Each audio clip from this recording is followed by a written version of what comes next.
From Grady's Field in Xenia, Ohio, it is game number 21 as your Xenia Scouts take on the Grand Lake Mariners. Happy 4th of July, everyone listening out there.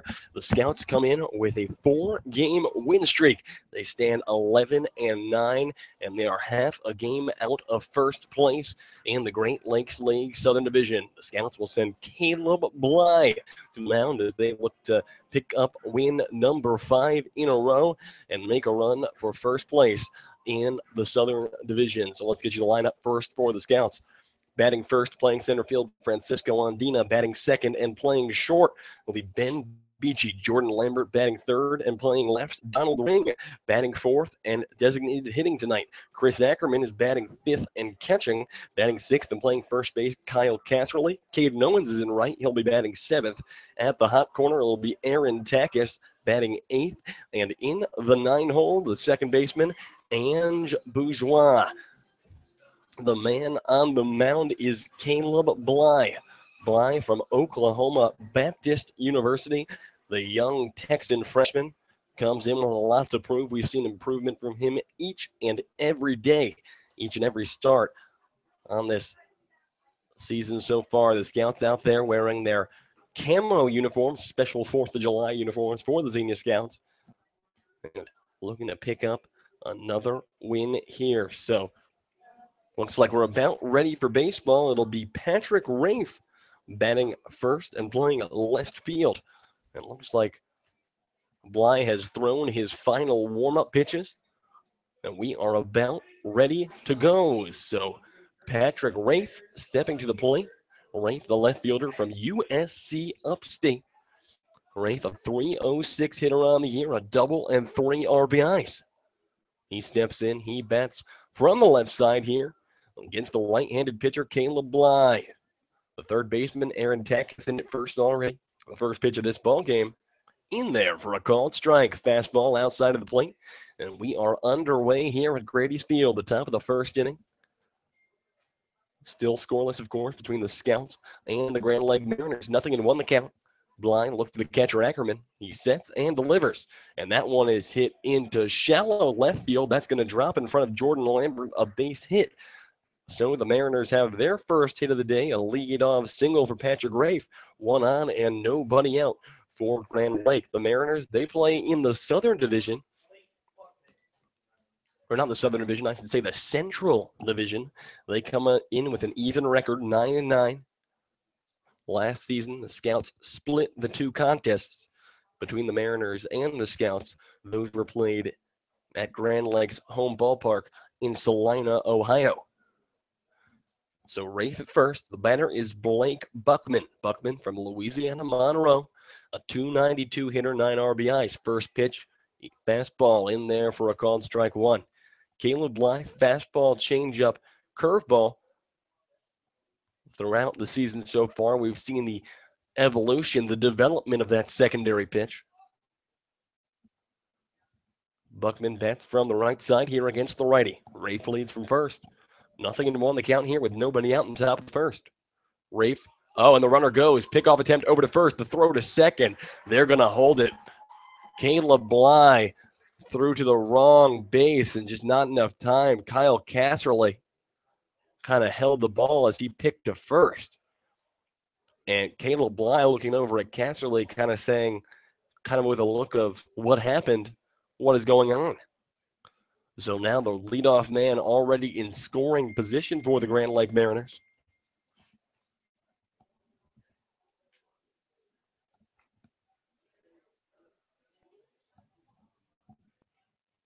The one. That one finds the zone yet again. No balls and 2 strikes here to Blake Buckman. Ben Rafe stands at second. Still nobody out. We are just getting underway here in a 4th of July matinee between the intra-division rivals, the Scouts and the Mariners. 0-2. Bly looks back to second. Now he looks to home. The pitch, and that one on the inside. The count moves 1 ball and 2 strikes. Around the diamond for the Scouts, Casserly at first, Bourgeois at second, Beachy at short, Takis at third. Jordan Lambert in left, Francisco Andina in center, Caden Owens in right, Chris Ackerman is behind the dish. A ball and 2 strikes now the count. He looks back. Big lead at second for Rafe. The 1-2 pitch, and that one is grounded hard foul down the third base line. The count's going to stay at 1-2.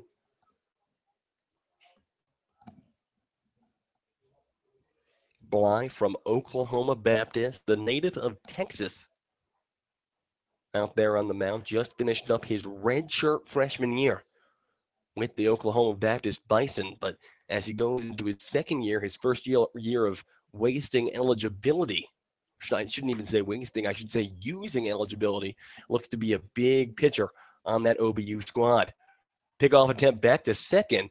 Ange Bourgeois will not be able to lay the tag down in time. A little recap of how we got here. 1 ball and 2 strikes to the second man in the order of Blake Buckman. Patrick Rafe led the game off with a single and then stole a base. So he stands at second with nobody out here in the top of the first. 1 ball and 2 strikes. Big lead over at second. The 1-2 pitch. In there for called strike 3. Caleb Bly gets Blake Buckman looking.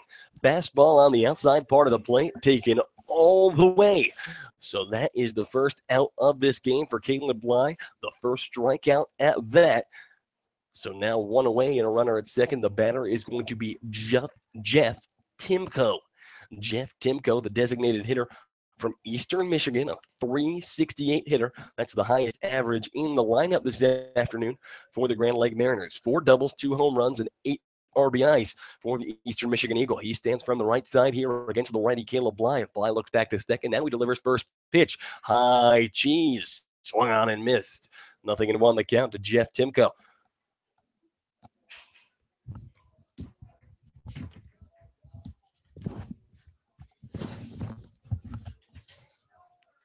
So 0-1 the count here.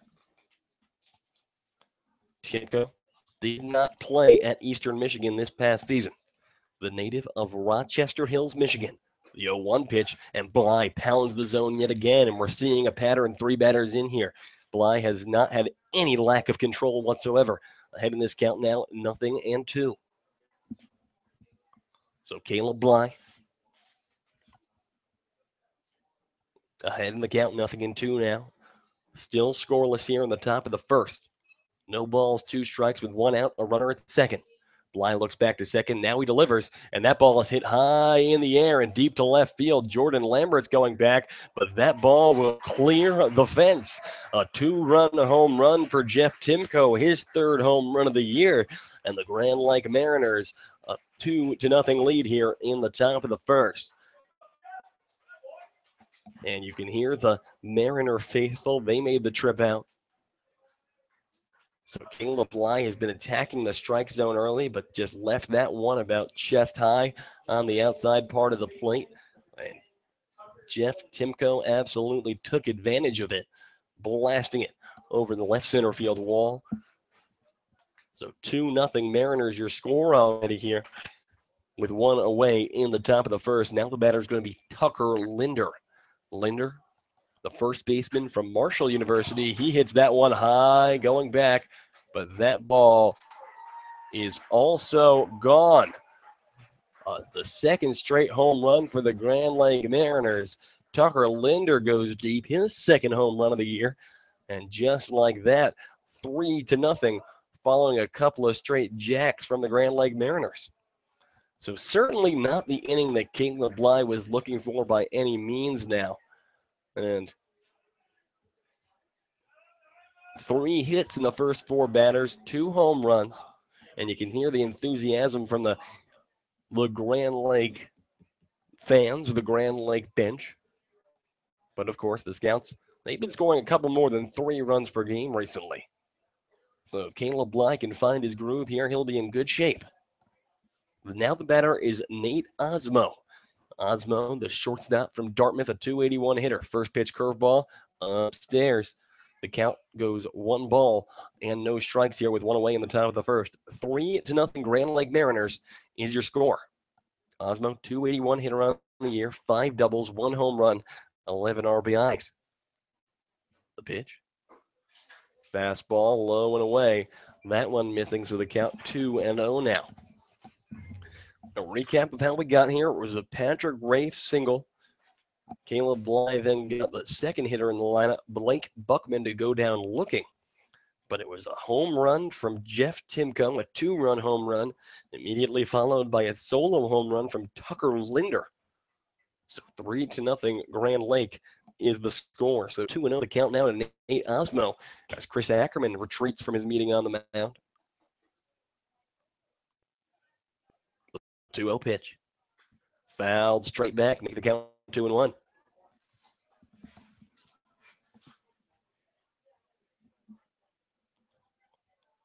So the Mariners going for the long ball early. The top of the order. Very, very effective thus far. Here on a beautiful afternoon here for the 4th of July in Xenia, Ohio.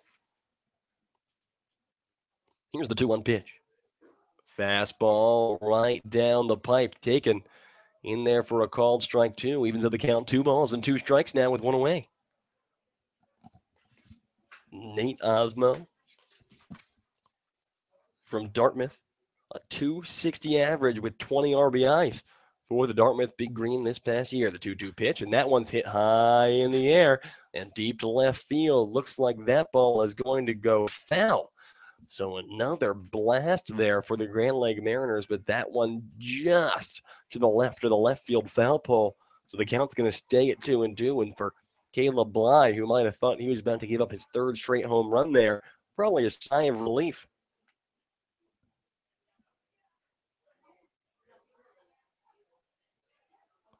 2-2 again.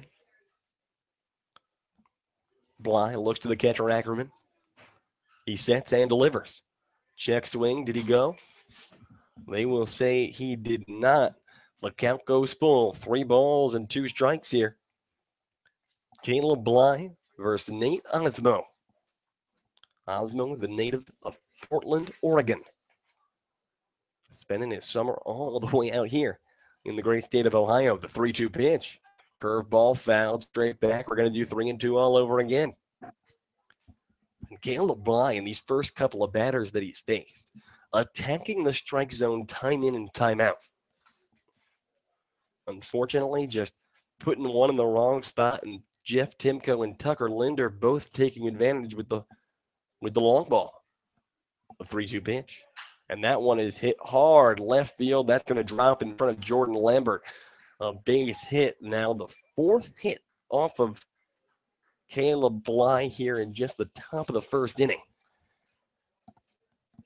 A couple of singles and a couple of home runs off of the young Texan from Oklahoma Baptist University. And looks like the second baseman, Ange Bourgeois, going to go out and have a word with Bly.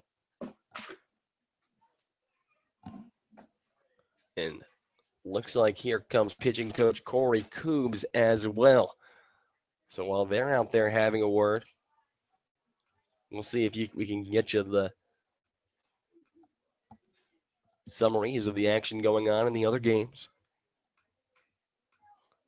in the Great Lakes League.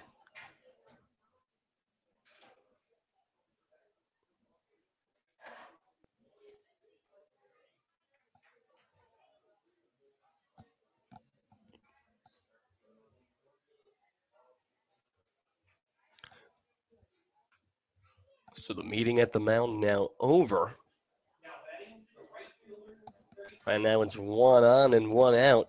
The batter is R.J. Williams. R.J. Williams also hitting pretty well. A .361 batting average of the year on the year. A couple of doubles and 1 RBI. And the only other game going on right now, if you're wondering, the Copperheads lead the Richmond Jazz 2-1 in the bottom of the 5th. First pitch low and away to R.J. Williams. Williams, the right fielder from Bowling Green State University. 23 games with the Bowling Green Falcons last year. He hit a .133, 1 home run, 2 RBIs. He struck out 19 times, walking just 8. The pitch, way on the outside. 2 balls and no strikes. Still nothing going in the Xenia bullpen. You see, there is action in there, but that's actually just Brandon Weissong doing a rehab bullpen.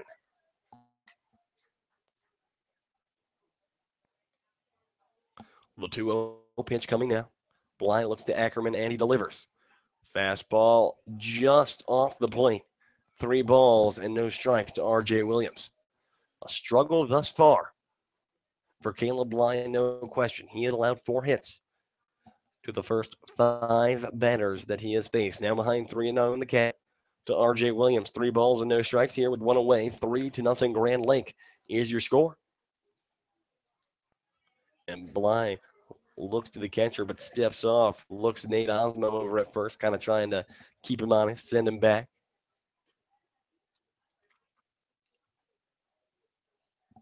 The 3-0 pitch.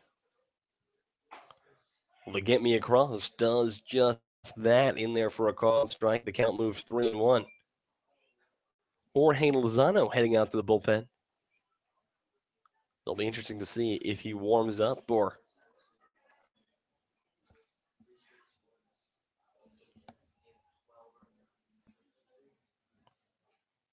the 3-1 pitch. Fastball right down the heart of the plate again. So after falling behind in the count 3-0, Caleb Bly fights his way back with a couple of fastballs in there for called strikes. 3-2. Now the count. Williams bats from the left side against the righty Caleb Bly.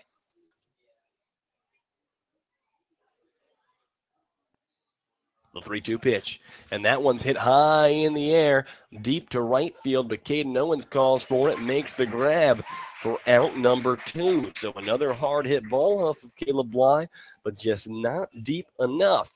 Caden Owens makes the grab and right 2 away now. Now the batter is going to be Steven Fitzsimmons. Steven Fitzsimmons, the center fielder for Valparaiso. A .282 hitter on the year, 3 doubles, 2 home runs, 10 RBIs. The runner at first is Nate Osmo, 2 away here in the top of the first. The Mariners lead 3-0. First pitch from Bly, way on the outside. A pitch out it looked to be, but the catcher, Chris Ackerman, looks almost as if he tripped on the pitch out, allowing Nate Osmo to take second without a throw. So now a runner in scoring position here with 2 away in the top of the first.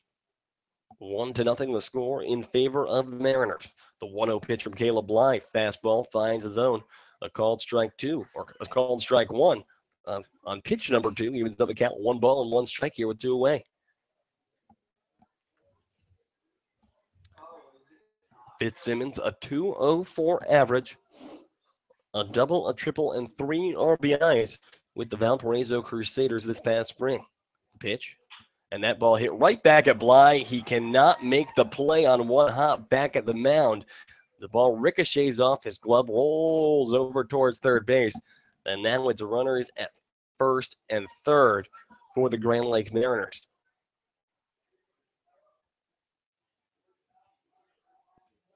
So runners at the corners with 2 away for the Mariners. And the number 8 hitter in the lineup, Joe Isles, steps to the plate. Isles, a .323 hitter, 4 doubles, 2 home runs, 10 RBIs. And Caleb Bly not doing himself any favors after making that error. And Jorge Lozano now warming up in the bullpen for the Xenia Scouts. The first pitch. And that one in there for a called strike. 1-0 and 1 the count, but the runner Steven Fitzsimmons takes second without a throw. The catcher Chris Ackerman actually throwing over to third to try to get the lead runner Nate Osmo leaning off the bag, but the throw will not get there in time.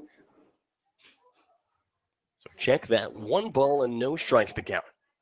With 2 away here, 3-0 Mariners the score. Curveball from Bly. That one finds the zone.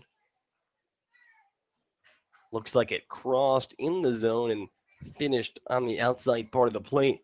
Evens the count, 1 ball and 1 strike here with 2 away. Joe Isles, a .323 hitter, 4 doubles, 2 home runs, 10 RBIs.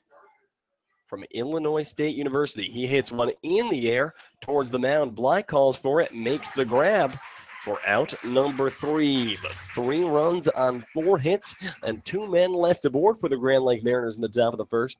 We have played 1 inning, or we have played the top of the first here at Grady's Field. The Scouts, they trail the Grand Lake Mariners 3-0, but they will come to the plate for the first time when we come back. Don't go anywhere, folks. We'll be right back. You are listening to Xenia Scouts Baseball on the Xenia Scouts Radio Network.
We go to the bottom of the first inning here. Andrew Alex alongside Gabe Genovese. And the Scouts going to come to the plate for the first time in this ball game. They lead by a score of 3, or they trail by a score of 3-0 at the hands of the Grand Lake Mariners. Francisco Andina to the plate to lead things off for Xenia. Andina from the Spring Arbor University, the center fielder, a .211 batting average on the year, 2 doubles, a home run, which came in our last contest, and 4 RBIs. He takes first pitch fastball outside part of the plate, a called strike 1. And the 0-1 slider way on the inside to Andina, who bats from the left side. Even though the count 1 ball and 1 strike.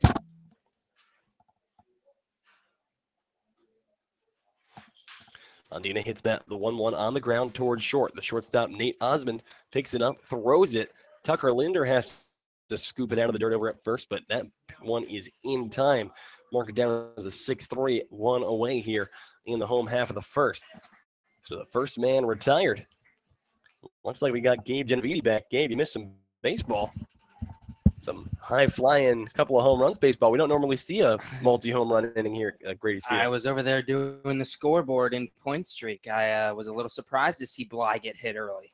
Yeah, well, he was attacking with fastball. His first pitch to Ben Beachy on the outside, 1 ball and no strike. But the 1-0. Fastball missing on the outside that time, now 2-0. So the pitcher, Hereford, 15 1/3 innings pitched, a 5.28 ERA. He has struck out 12 and walked just 3. So clearly some punch-out stuff for Hereford. He finds the zone there to Ben Beachy. The count moves 2 balls and a strike.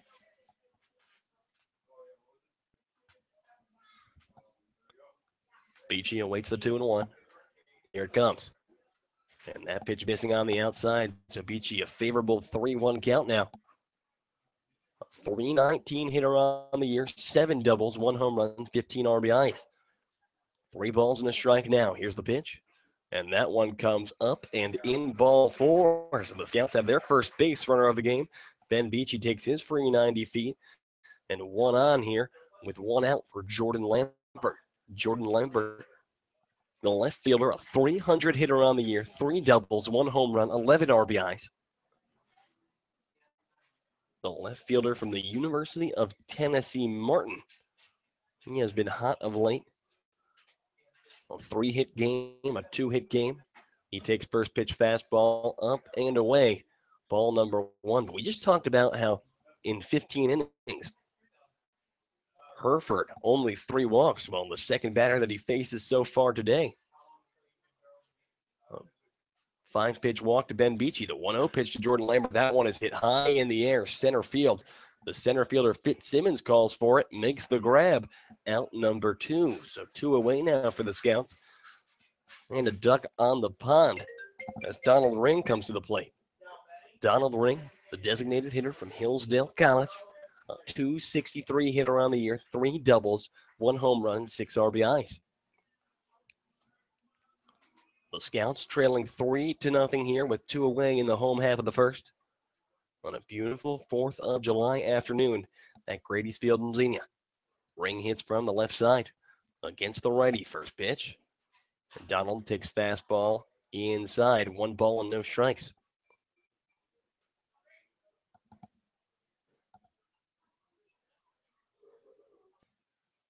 Pickoff attempt over to first, and that one's going to get away from the first baseman. Heading over to second is Ben Beachy as that ball flew over the head of the first baseman, Tucker Linder. And just like that, Donald Ring has himself a runner in scoring position here with 2 away. A ball and no strike to the count. Ring, 263, 3 doubles, a home run, 6 RBIs. All of those extra base hits coming in the last week. The 1-0 pitch. And Don takes that one below the knees on the inside. 2 balls and no strikes. Well, let's see what Ring can do here. He's one of the guys I would one up right now with the runner in scoring position. You mentioned it. 3 doubles the past 3 games for Ring. The 2-0 pitch. And Don hits that one hard but foul, right field line. Don really attacking there, but just early as that ball hooks foul over the Grand Lake dugout on the first base side. 2 balls and 1 strike to count now with 2 away. The runner at second is Ben Beachy. Here in the bottom of the first, the Scouts trailing early here by a score of 3-0. The pitcher, Hereford, has to look back over to second. Ben Beachy taking a decent-sized lead here. With 2 away, anything in the gaps for Ring should score Beachy. The 2-1 pitch. Swung on and missed there. Evens up the count. 2 balls, 2 strikes here. 2 balls, 2 strikes, but 2 away. The batter, Donald Ring from Hillsdale College. One of now 4 returning 2016 Scouts on the roster. The 2-2 pitch. On the outside, we're going full. And if nothing else, the starter Hereford has thrown a lot of pitches in this first inning of baseball. The Scouts still looking to put their mark here on the board. The 3-2 pitch to Donald Ring. Swing and a miss. And that is going to do it for the Scouts in the home half of the first. No runs on no hits and 1 man left aboard for Xenia. We have played 1 inning of baseball. The Scouts trail the Mariners by a score of 3-0. Don't go anywhere, folks. We'll be right back. You are listening to Xenia Scouts Baseball on the Xenia Scouts Radio Network.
So we go to the top of the second inning here. Andrew Alex, Gabe Genovese, the Scouts trailing 3-0, but at the hands of the Grand Lake Mariners. Caleb Bly out for another inning of work. He delivers first pitch to the batter, Cole Womack. Womack, the third baseman from Murray State, hitting a .189 on the year, only one extra base hit, one double, 4 RBIs, however. Bly allowed 3 runs, all via the long ball. A 2-run home run from Jeff Timko followed immediately by a solo shot from Tucker Linder as the 0-1 pitch hit high in the air, right field side. The right fielder, Caden Owens, and the second baseman, Ange Bourgeois, collide, and that ball's going to drop. Standing at second, following what looked like, I guess, a miscommunication between the two. And that right there puts a runner in scoring position with nobody out here in the top of the second. And if you're Caleb Bly, that one stings. Well, the last thing you wanted to start this inning, Bly, the one positive thing you can say about this outing is he is pounding the strike zone. He is not missing a lot with his pitches. Unfortunately for him, the Mariners are just putting the bat on the ball today. So with the runner on second here, we'll see if they mark that as an error or a hit. I think it was It's got to be a hit because they never touched the ball. First pitch back to the leadoff hitter, Patrick Rafe, missing on the outside. 1 ball and no strikes. Rafe, he led off this ball game with a single. Ended up coming around to score on the Jeff Timko 2-run bomb. The 1-0 pitch missing on the outside yet again. 2 balls and no strikes to count.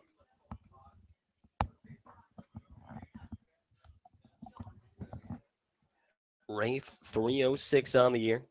A double and 3 RBIs.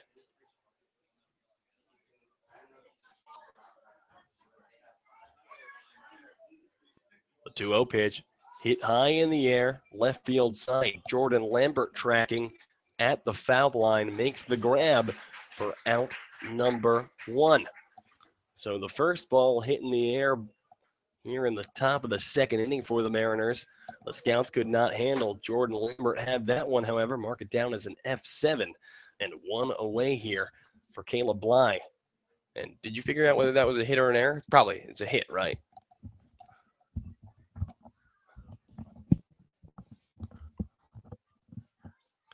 So now with 1 away and a runner at second, it's going to be Blake Buckman. Buckman, the only strikeout victim of Caleb Bly in the top of the first inning. As Bly looks back at the lead runner, Cole Womack, he has to scurry back over to second. He went down looking, the second batter of this ball game. Buckman, the second baseman from Louisiana Monroe, a .292 hitter on the year with 9 RBIs. 8 extra base hits, 4 doubles, a triple, and 3 RBIs. Hit and run on, but that ball fouled back straight into the screen. The count 0-1 now to the Louisiana Monroe second baseman, Blake Buckman. For Buckman, a .250 average with Louisiana Monroe, 5 doubles, 1 home run, 11 RBIs with the Warhawks. Louisiana Monroe actually a very good baseball program. I saw a lot of guys from that team when I worked in the Alaska Baseball League.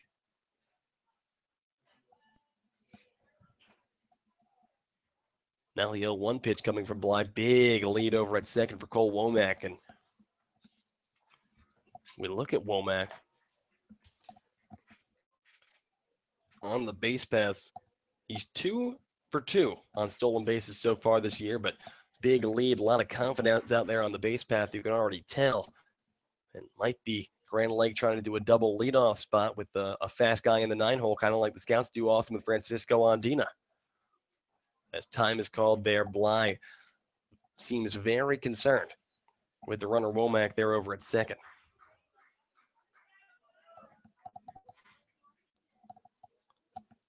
Nothing in 1 the count here with 1 away. Grand Lake has managed 5 hits already here in this game. As the 0-1 pitch fouled straight back, 0-2 the count. And Gabe, we've seen this a lot actually with Caleb Bly in good outings and in bad outings. He's consistently pounding the strike zone. He's consistently getting ahead on hitters. But when he does collapse, it seems to be about the same way every time. It's 4 or 5 batters in a row, or 4 or 5 batters in an inning that can just see that fastball connect with it, and that's how the big inning happens. 0-2 now the count. Blake Buckman, who has already struck out once. The pitch, and that one is hit in the air, foul territory, first base side. Casserly tracking, makes the grab for out number 2. The runner will be held at second there as Casserly quickly relays the throw back to Aaron Takis. And now 2 away following the leadoff double. So really what should be a 1-2-3 inning for Caleb Bly, if we're being honest, but the confusion between Ans Bourgeois and Caden Owens out in right field to the leadoff man, Cole Womack, has a dangerous hitter in Jeff Timko to the plate. When we say dangerous, I mean we've seen it already today. His first at-bat of this game, a 2-run home run in the top of the first that put the Grand Lake Mariners on the board. A runner at second here with 2 away in the top of the second. Grand Lake leads the Scouts by a score of 3-0. First pitch curveball grounded slowly over towards second. Bourgeois picks it up, throws over to first in time for out number 3. So a leadoff double that shouldn't have been to start things off for the Mariners, but Caleb Bly gets out of the inning unscathed. No runs on 1 hit and 1 man left aboard for Grand Lake in the top of the second. We have reached the middle of the second inning. The Mariners lead the Scouts by a score of 3-0. Don't go anywhere, folks. We'll be right back. You are listening to Xenia Scouts Baseball on the Xenia Scouts Radio Network.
So we head into the home half of the second inning. Caleb Bly puts his first 0 on the board.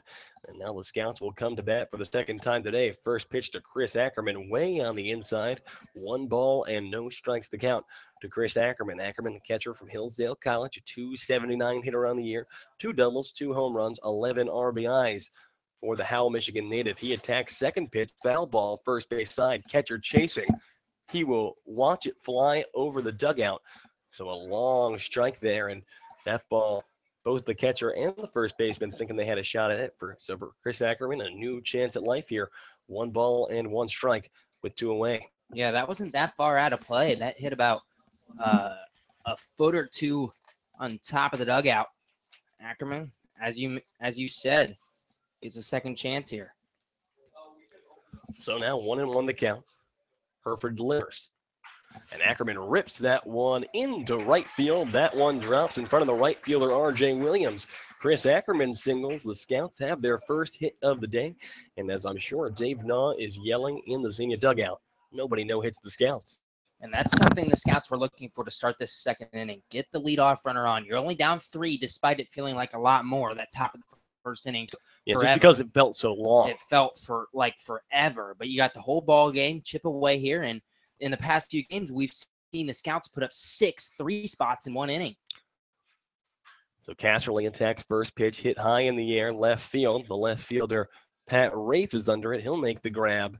So Kyle Casserly retired on an F7 and 1 away here in the home half of the second.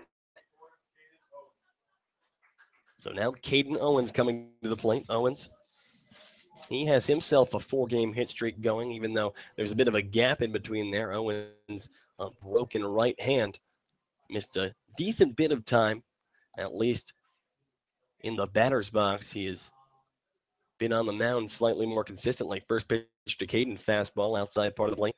A called strike one. Owens, a 250 hitter on the year, 2 extra base hits, 3 RBIs, both extra base hits, of course, a double.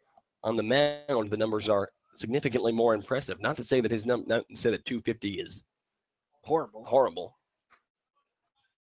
I'm sure that there are a couple of guys all over the Great Lakes League that would die for a 250 average right now, but Owens watches on the outside. He ends up to count 1 ball and 1 strike.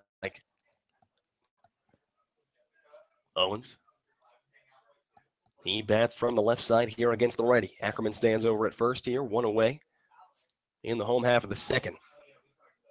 The 1-1 pitch to Caden Owens, missing on the outside. The count goes 2-1.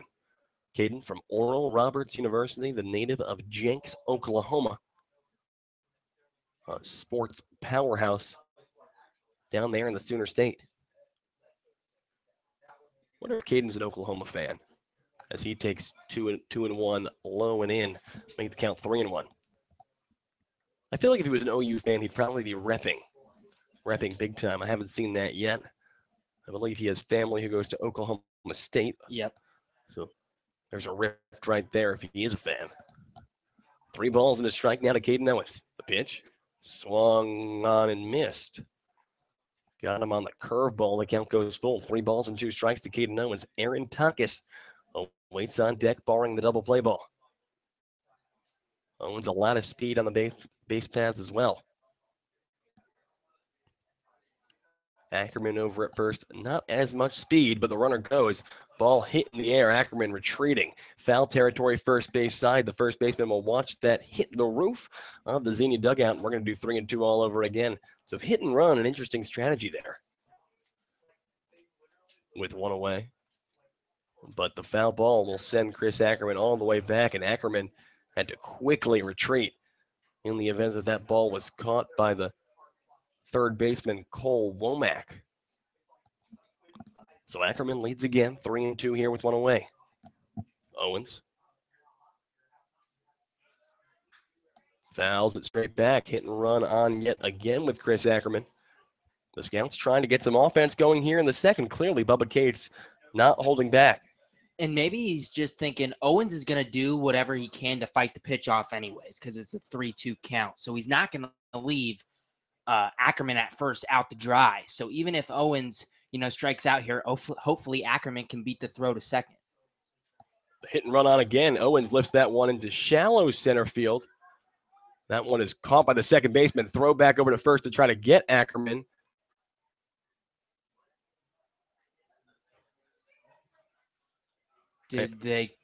I'm very confused on what the call is. Owens is walking back to the dugout, but they're giving Ackerman second.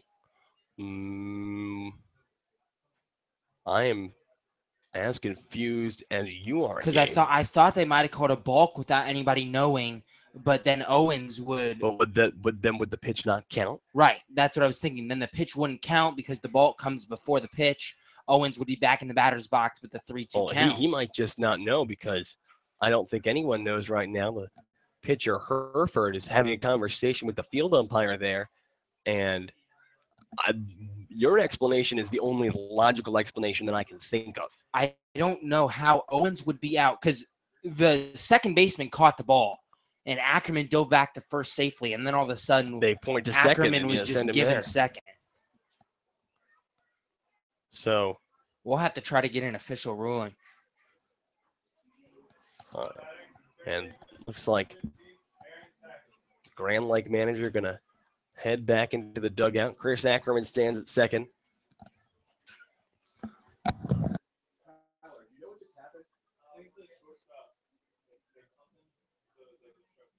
And I'm still not. Maybe like they're obstructing the runner while I saw things up here in the press box. Trying to get all the voices heard. But regardless, out number 2, Caden Owens flies out to the second baseman. Chris Ackerman now stands at second. And once again, the Scouts have an opportunity to get a run on the board here, despite there being 2 outs. Aaron Takis to the plate. Takis, the third baseman from Corinne University. 205 hitter on the year with 6 RBIs. As looks like the umpires are going to convene over at second. This is very, very confusing. Well, it gives you some time to write the numbers down in your book on the bright side. So out of town scoreboard, we'll check it while these umpires convene. A confusing day here in the top of the second inning. The pitcher looks to be the most confused of all. But the umpires will disperse, and no changes seem to be made. Chris Ackerman over at second. Top of the eighth, by the way, Copperheads lead the Richmond Jazz by a score of 3-1. And the Copperheads, the Scouts, and the Jazz are all a half game back of this team. So the Scouts can't really pick a winner in that one because we're all tied up. But with a win, they would jump one of the loser of that game. Yes, and with a loss, they would be tied for third with the loser. Because the Copperheads say they win, will move to second, and the Jazz and the Scouts, with the Scouts' loss, would be tied for third. You're correct. First pitch to Aaron Takis, low and in. 1 ball and no strikes to Aaron Takis, but 2 away here in the home half of the second. 3-0 Grand Lake is your score. Grand Lake putting up all 3 runs in the top of the first. The 1-0 pitch. Fouled straight back at the screen. Evens up the count 1-1. Takis playing third over today. We've seen him in a variety of different spots for the Scouts this season. No true position that he's settled into just yet. We've seen him at the hot corner. We've seen him at short. We've seen him at second. But always good to have a guy like that who can kind of play any spot in the infield. The 1-1 pitch, up and away. 2 balls, 1 strike. And Ackerman getting that huge secondary lead over at second. He's about halfway to third by the time that pitch crosses the plate. I wouldn't be surprised to see the catcher Isles try to throw down. And maybe if he throws to second, Ackerman just keeps going to third. 2-1. Fastball outside part of the plate, a called strike 2. So 2 balls and 2 strikes here with 2 away. Ackerman over at second. Takis at the plate. Ange Bourgeois awaits on deck if we can get to him. With 2 away, anything in the gap should score Ackerman. As Takis takes low below the knees on the inside. 3 balls and 2 strikes with 2 outs. Ackerman will be going on anything hit in the air. Anything whatsoever. So 3-2, the pitcher Herford looks to the catcher Ailes. The 3-2 pitch. And that ball's hit in the air, left field, but it is tracked down by the left fielder, Pat Rafe, who seemed to have underplayed it, but he jumps, makes the catch for out number 3. So the Scouts manage a hit, their first hit of the game off the bat of Chris Ackerman, but they cannot bring him home. No runs on no hits, and 1 man left, or no runs on 1 hit, and 1 man left aboard. We have played 2 innings of baseball here in Xenia. The Scouts trail the Grand Lake Mariners by a score of 3-0. Don't go anywhere, folks. We'll be right back. You are listening to Xenia Scouts Baseball on the Xenia Scouts Radio Network.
We go to the top of the third inning here, 3-0 the score in favor of the Grand Lake Mariners. Caleb Bly out to the mound for his third inning of work.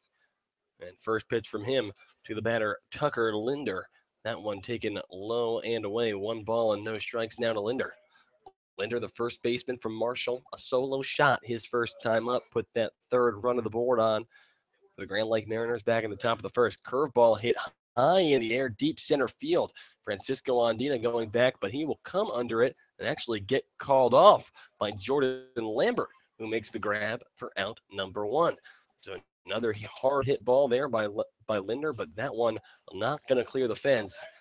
A long first out there for Caleb Bly. So now with 1 away, Nate Osmo steps in. Osmo, a 281 hitter, 5 doubles, 1 home run, 11 RBIs.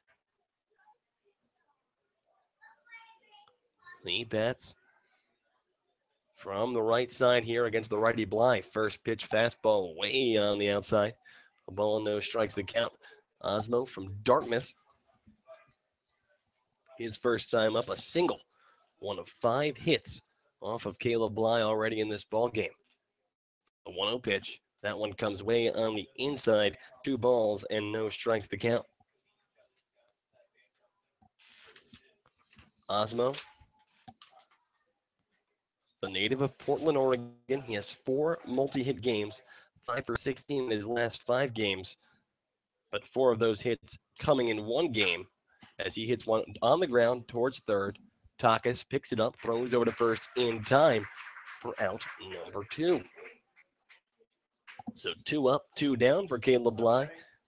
And now R.J. Williams steps in. Williams, his first time up, a fly out to right field back in the first inning. Williams comes into this game a 261 hitter, 2 doubles, 1 RBI for the right fielder from Bowling Green. Bowling Green, of course, a Division I program in the Mid-American Conference here in the great state of Ohio. First pitch to him, fastball outside. 1 ball and no strikes to count. 3-0 Mariners, your score here with 2 away in the top of the third. Caleb Bly has retired 5 in a row. The 1-0 pitch. That one fastball taken low. 2-0 now the count.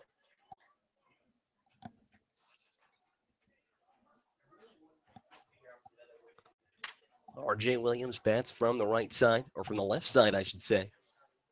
Against the righty Caleb Bly. The 2-0 pitch. Swung on and missed there. The count moves 2 balls, 1 strike.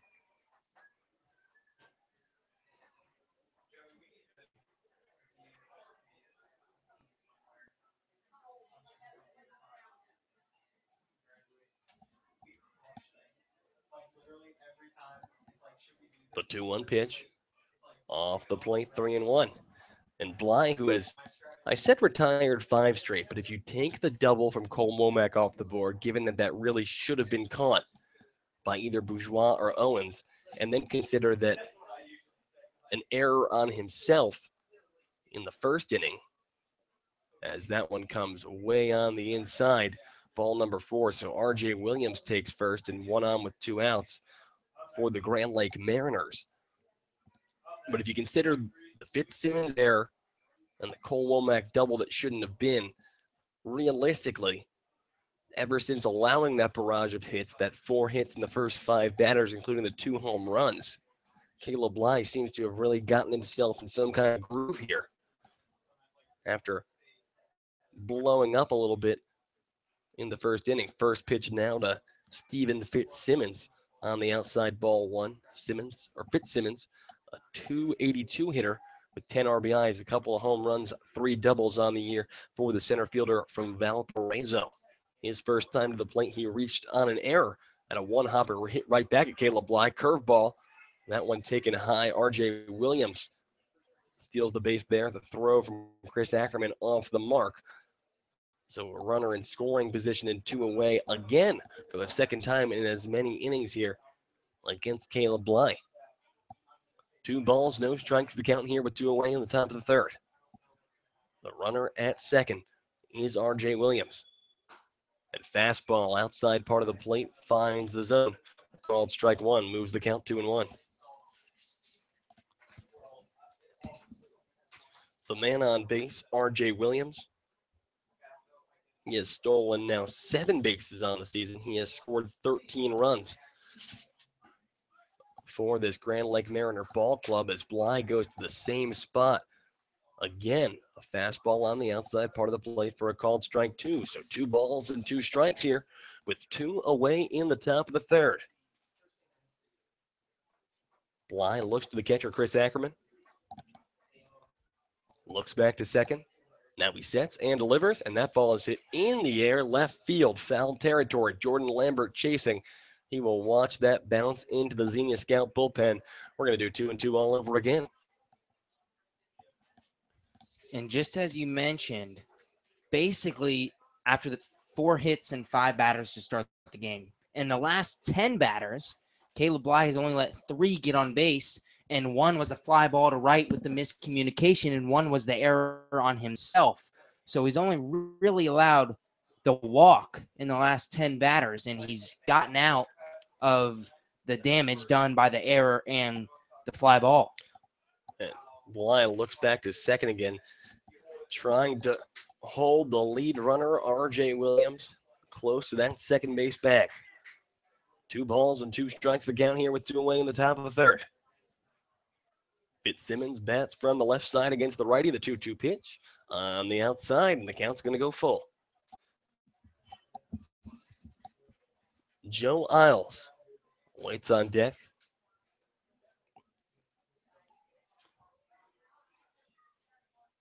Three balls and 2 strikes now. Bly delivers. In the dirt on the outside, ball number 4. So Caleb Bly got the first 2 batters in this inning, but since then a couple of walks have been issued. And now runners at first and second for the Grand Lake Mariners with their 8-hitter, Joe Isles, coming to the plate. But Isles, not your everyday 8-hitter. 223 batting average, four doubles, 2 home runs, and 10 RBIs. And Bubba Cates going to come out to the mound and have a word with Caleb Bly. It'll be interesting to see if his day is done. I wouldn't be surprised to see a move made here. But then again, Bly, since that first inning, has been pitching pretty well. Kate's just worried about the 2 straight walks.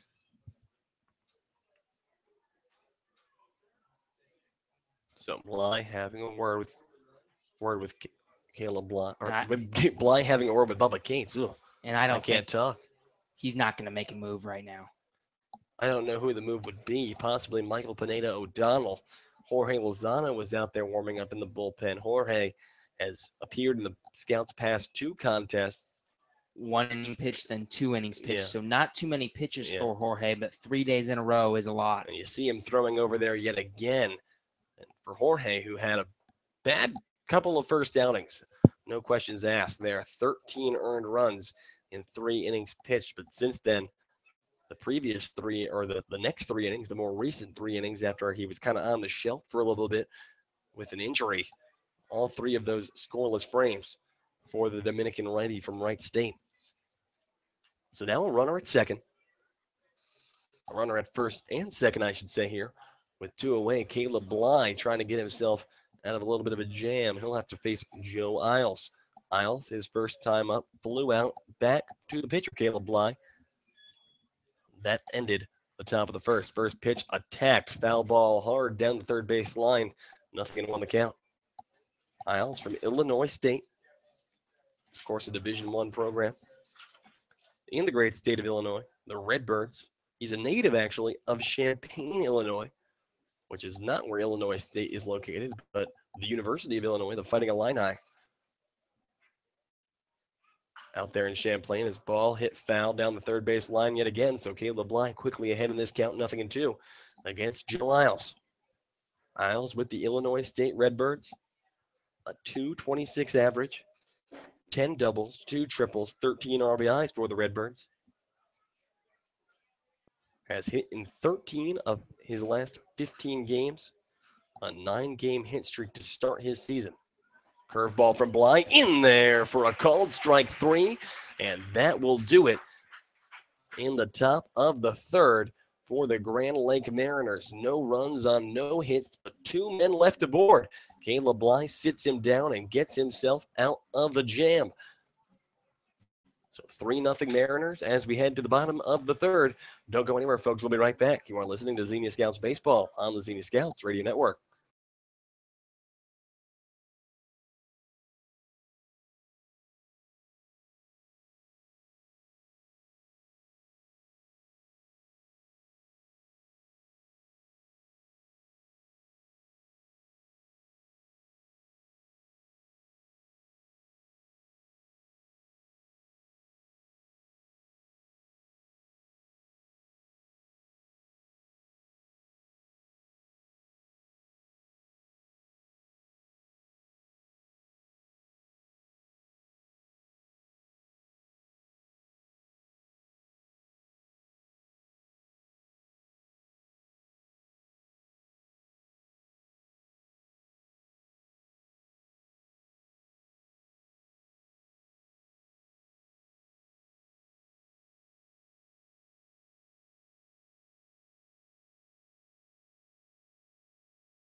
We go into the bottom of the third inning. It's Ange Bourgeois to the plate as the Scouts trail this ball game by a score of 3-0.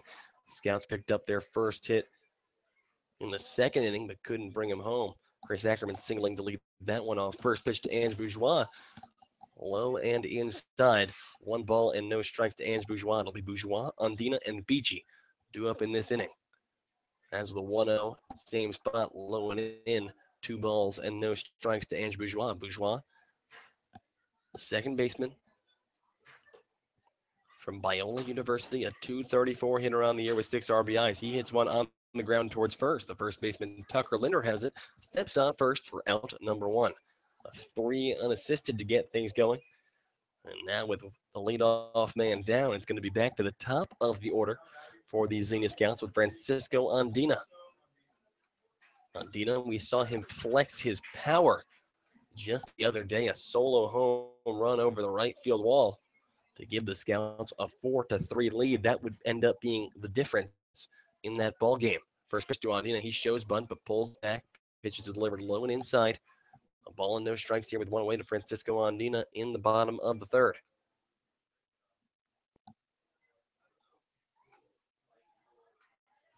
Andina from Spring Arbor University. He takes a called strike there. Evens things up 1-1. Francisco, a 211 hitter on the year. 2 doubles, a home run, and 4 RBIs. He bats from the left side here against the righty. Hereford, the 1-1 pitch.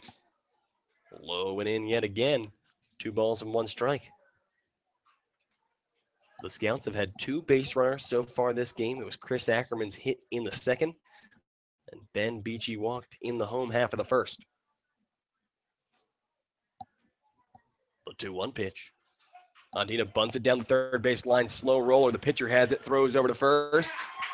And Francisco Andina beats it out. A bunt single for Francisco Andina, and the Scouts have a runner at first here with 1 away. And kind of the heart of this order with Ben Beachy and Jordan Lambert due up. And a beautiful place bunt by Francisco Andina, exactly where you would want to put it. And now, just as you mentioned, you have the hitters you want up in this lineup in Beachy, Lambert, and Ring, the 2 3-4 hitters. Let's see if the Scouts can get something going here in the third. So Beachy steps in, has not recorded an official at-bat so far this game as he attacks first pitch, fouls it straight back.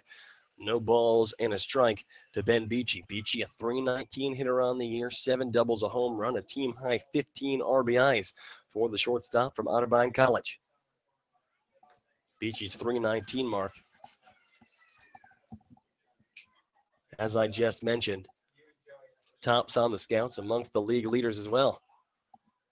As the 0-1 pitch delivers on the outside, evens out the count of ball and a strike. Beachy hits from the right side here against the righty. A lot of lefties in the Scouts order. Andina, Lambert, Donald Ring. So 3 of the first 4 guys in the Scouts order hit from the left side. Beachy, the lone righty, as he hits one on the ground down the third base line. That ball will just go foul, about a foot to the left of the third base bag. So Beachy now behind in this count 1-2 with 1 away.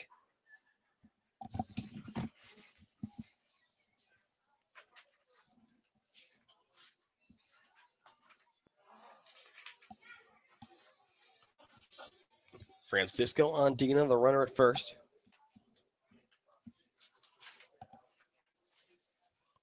As Ben Beachy may have broken his bat there. He goes back to the dugout, grabs a new stick, and steps back into the box behind in this count, a ball and 2 strikes. Francisco Andina at first here, with 1 away in the bottom of the third. Andina awaits the 1-2 pitch from Hereford. He hits that one high in the air, foul territory, first base side. The catcher chasing back. He'll watch it fly out of play. We're going to do 1-2 all over again. In the out-of-town scoreboard department,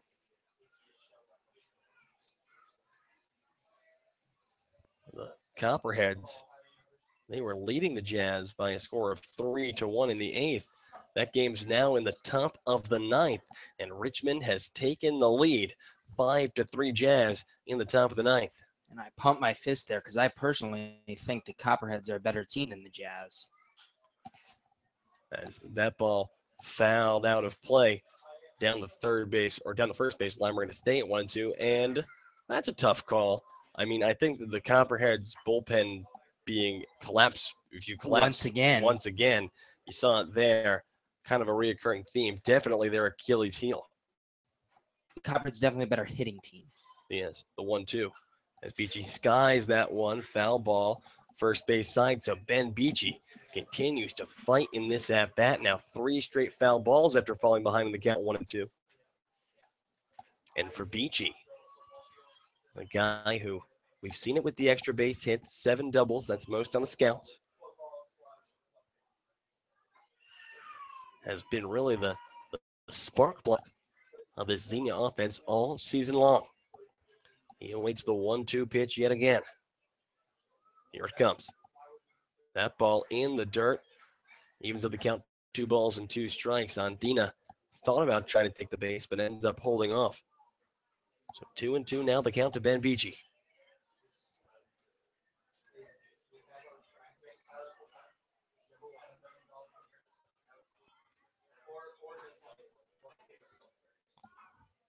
The 2-2 pitch. On the outside, the count goes full. Ben Beachy has had himself quite an at-bat here with 1 away in the home half of the third. Scouts trying to get things going offensively. Already about an hour into this contest.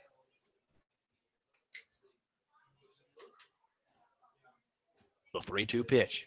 And Beachy hits that one foul down the third base line. We're going to do 3-2 all over again. This is one of Ben Beachy's best at-bats of the year from the standpoint of staying alive and working the pitch count up.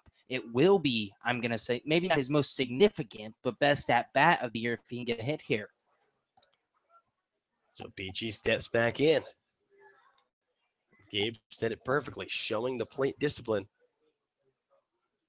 is Ben Beachy.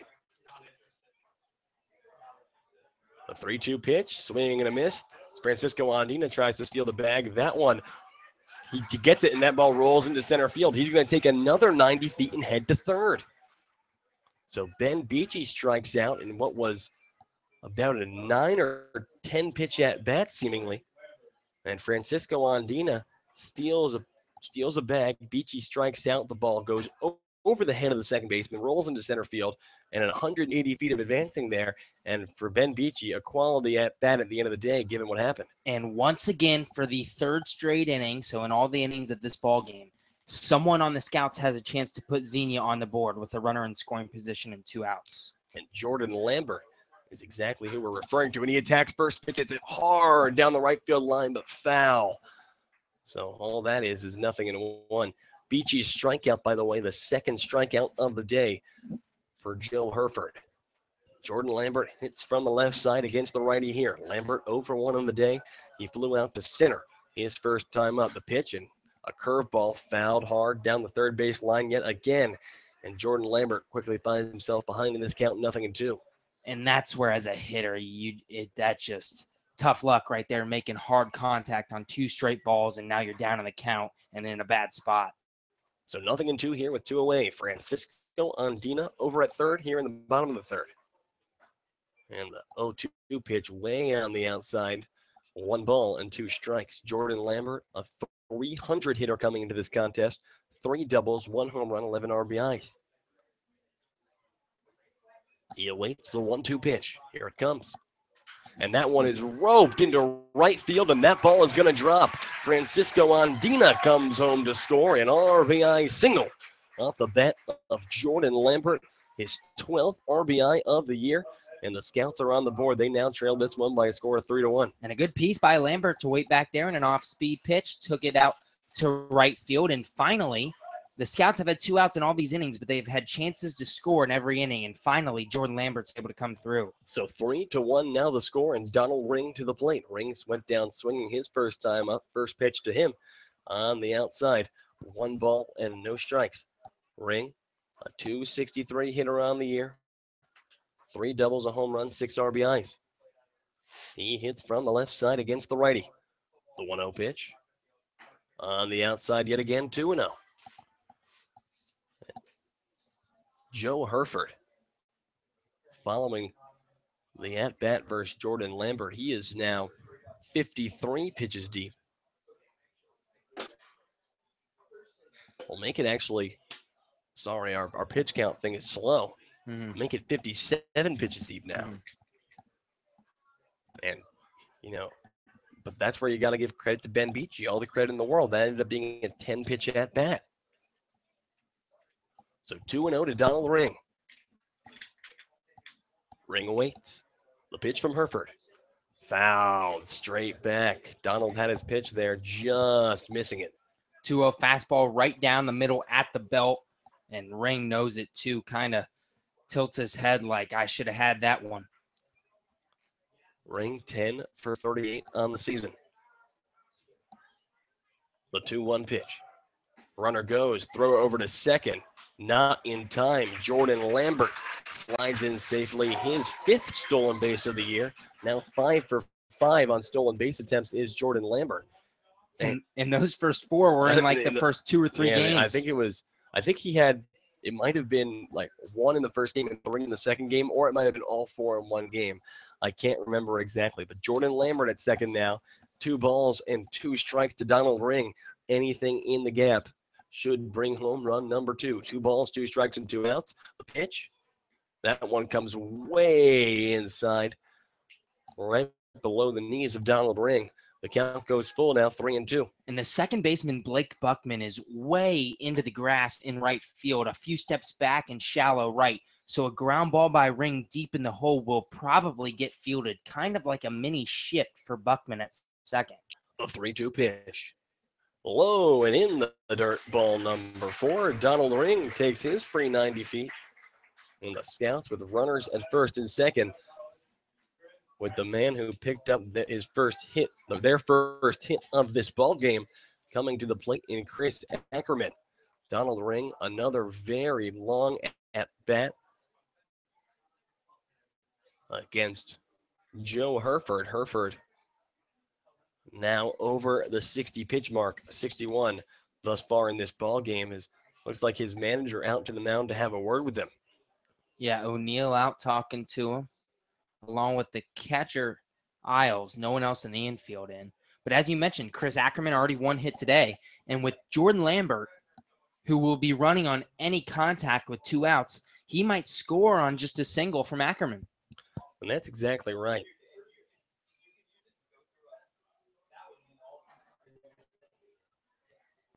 So the manager, O'Neill, heads back to the dugout, and Chris Ackerman will step into the batter's box. Ackerman singled his first and only time to the plate, 1-for-1 on the day. Ackerman has been hot of late. First pitch to Chris. Big swing and a miss. Nothing and 1 the count. And an off-speed pitch there. Ackerman way out in front. I wouldn't be surprised to see Josh Herford keep giving him the off-speed junk. The 0-1. Ackerman hits that one high in the air, foul territory behind the plate. The catcher is going to come under it, make the grab for out number 3. So Chris Ackerman flies out to the catcher in foul territory, and that will do it for the Scouts in the 3rd inning of play. But 1 run on 2 hits and 2 men left aboard for Xenia. We have played 3 innings of baseball. The Scouts trailed the Grand Lake Mariners by a score of 3-1. Gabe Genovese is going to take you into the middle innings of this ball game, and I'll give you a hint, folks. Jorge Lozano headed out to the mound. So don't go anywhere. You don't want to miss this. We'll be right back. You are listening to Xenia Scouts Baseball on the Xenia Scouts Radio Network.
A 3-1 deficit for the Xenia Scouts as we enter the 4th inning, as the Grand Lake Mariners struck 3 times in the top of the 1st inning off of Caleb Bly. No runs since, and now Jorge Lozano in to pitch for the Xenia Scouts.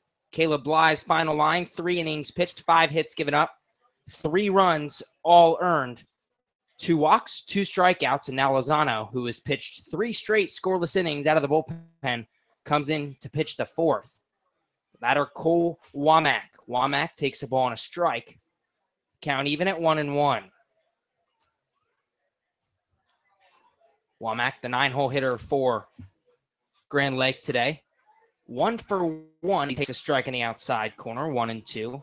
He doubled back in the 2nd inning, but that was that shallow fly ball into right field along the line. Caden Owens couldn't get there. Ange Bourgeois made the attempt and couldn't get there as well. They ran into each other.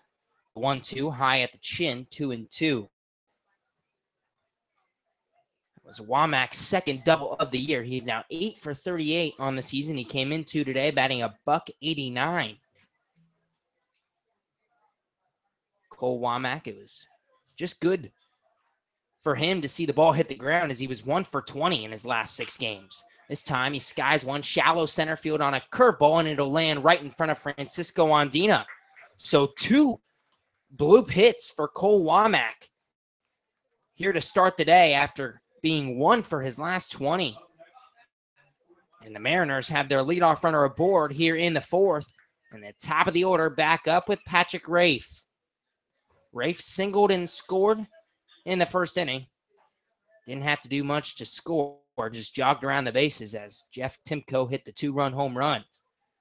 He flew out to left his last time up in the 2nd. The Mariners lead the Scouts 3-1 here in the top of the 4th as Jorge Lozano throws back to first.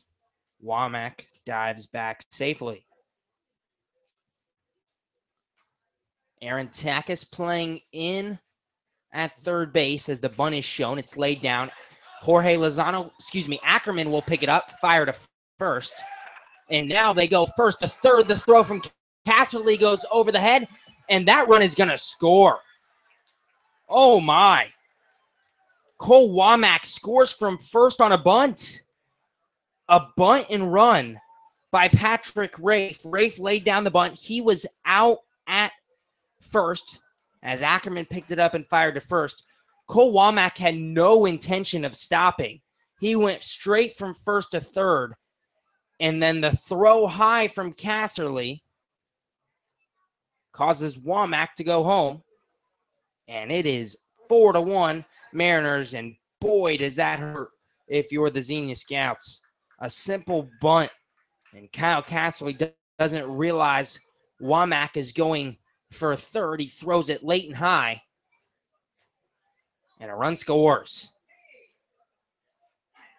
The Scouts, after getting 1 back in the bottom half of the 3rd, surrender a run here in the 4th. And that'll bring up Blake Buckman for the Grand Lake Mariners. Bubba Cates out there talking with the field umpire. I'm not quite sure what he's arguing here. Simple bunt and run. I didn't see any missed calls on the play or anything, but the umpires are going to discuss something. And maybe a runner's interference at third base. The throw was high from Casserly. Takis had to jump for it. And I don't know if he's arguing that Womack maybe took out the legs of Takis. Either way, we're not going to see a call change here. And it is 4-1 Grand Lake here in the 4th. Not the way Jorge Lozano wanted to start this game. And that'll bring up Blake Buckman. Buckman 0 for 2 today, a strikeout looking in the first inning. A fly out to Casserly at first in the second inning. Buckman, a power hitter on this Grand Lake team. Second on the team in doubles with 4. First on the team in home runs with 3. He bats second in the order today. And my apologies, folks. They're going to call Patrick Rafe safe at first. Jorge Lozano threw over to first, and I was like, what is he throwing at? So maybe that's what Bubba Cates was arguing, is I thought Rafe was out at first. Instead, they called he's safe on an infield bunt single. And now Rafe's going to take off on a hit and run, line drive, foul ball, left field. And actually, just talking to Kyler out there in the other room, Kyler thinks that not only was he not safe at first, but that he abandoned the bag after reaching, so that he should be out anyway. Even if he was safe, he abandoned the bag afterwards. So I think that's what took Bubba so long, because you know Bubba, how he can talk for hours on end. Well, he had a multi-pronged argument there with the umpire. So now Jorge Lozano has to work on the mound after giving up a run and nobody down with 1 on. He'll throw over to first. No tag applied by Casserly. Rafe gets back safely. The count 0-1 on Blake Buckman. Buckman, 6 for 21 in his last 5 games coming into today. And his last game played on this past, I believe July 1st was Saturday, as he skies one high and deep to left field. Lambert going back, and he'll make the grab at the warning track. 1 down here in the 4th. And these Grand Lake Mariners, Gabe, they can hit the ball hard. A lot, even the outs that the Scouts have been making so far during this contest, they've just been a lot of balls at the track, a lot of balls at the wall. And that'll bring up Jeff Timko, the 3-hole hitter today for the Mariners. Timko on a 4-game hit streak coming into today, and the 2-run home run back in the first inning extended that hit streak to 5. Got RBIs 9 and 10 on the year. Timko bats from the right side against the righty Lozano. The first pitch out, and Ackerman just didn't catch the ball. Lozano maybe looked like he slipped a little bit on the mound, and then Ackerman just didn't have the ball in his glove yet, was going to throw to second, and Rafe steals it on the passed ball. And given Lozano's velocity to home plate, the lead runner there would have been absolutely dead in the water. So an unfortunate break for the Scouts, who instead of out number 2, it's 1 down and a runner in scoring position. And that's 2 costly mistakes by the Scouts infield here in this inning. Now the curveball to Jeff Timko misses low and away, 1-0. So the Cole Womack single to begin the inning, and then a bunt laid down by Patrick Rafe, a bunt and run. He beats it out, infield single. Womack going first to third, the throw from Casserly high above the head of Takis, and Womack comes in to score. And then Blake Buckman flies out to left. So the run to Lozano will be unearned, will it? See, that's what I don't know, because Lozano let up the hit, but it was an error on Casserly on the throw to third. Well, there's one way to find out. I have the point streak thing pulled up on the computer, so we'll check it out in a second. We'll give these folks the information. Lozano now has turned back to second to throw twice in a row, and no one's been there. A little miscommunication from him and the middle infield.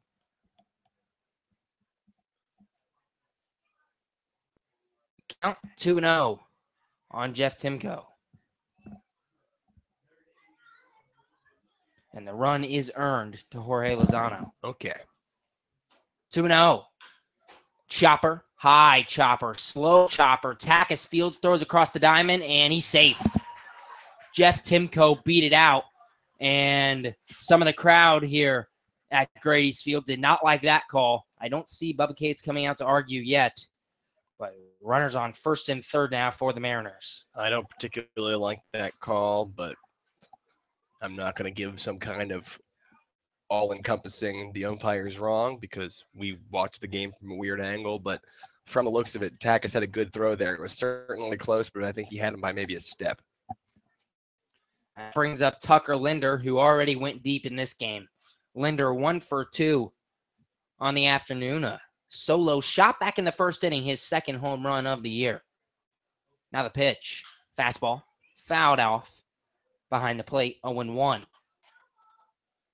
Linder came into today third on this Mariners team in hits and average. 18 for 59, a 305 batting average. Third on the team in on-base percentage as well, with a 353 on-base percentage. You could say he's been on a little bit of a tear. 10 for 19 with 6 RBIs in his past 5 games. And now Lozano got the runner. You got to watch the runner at third. Yep, Timko's caught in a rundown, and now Rafe's going to take off for the plate, and he is out at the plate. A good throw by Kyle Casserly gets Rafe. Timko moves to second, but the Scouts are perfectly fine with that. A good move by Jorge Lozano to get Timko caught in the rundown. Rafe taking off for the plate at third. Casserly turns, makes the throw home, and prevents the run. 2 down here in the 4th. And just like we talked about literally as it was happening, that was probably a plan by the Mariners to cause a little bit of misdirection. But good baseball IQ there by Bourgeois and Casserly, both well aware of what the situation was with the runner at third. And dead in the water there was Rafe. The count now 0-1 on Tucker Linder. The pitch, curveball, ground ball, foul down the third base line. 1-2. Excuse me, it was 1-1. Now it's 1 ball and 2 strikes to Tucker Linder. Linder, I mentioned the 10 for 19 in his last 5 games. He has 3 hits. He's had 3 hits in each of his last 2 games, a 3 for 3 outing, then a 3 for 6 outing, both against the Lorain County Ironmen. The 3 for 6 was with 3 doubles. Now the pitch, curveball low and away, 2-2. And that's got to be such a confidence booster for anyone, especially Tucker Linder. So we went into that series with the Ironman with 2 doubles, and he comes out with 5 on the air.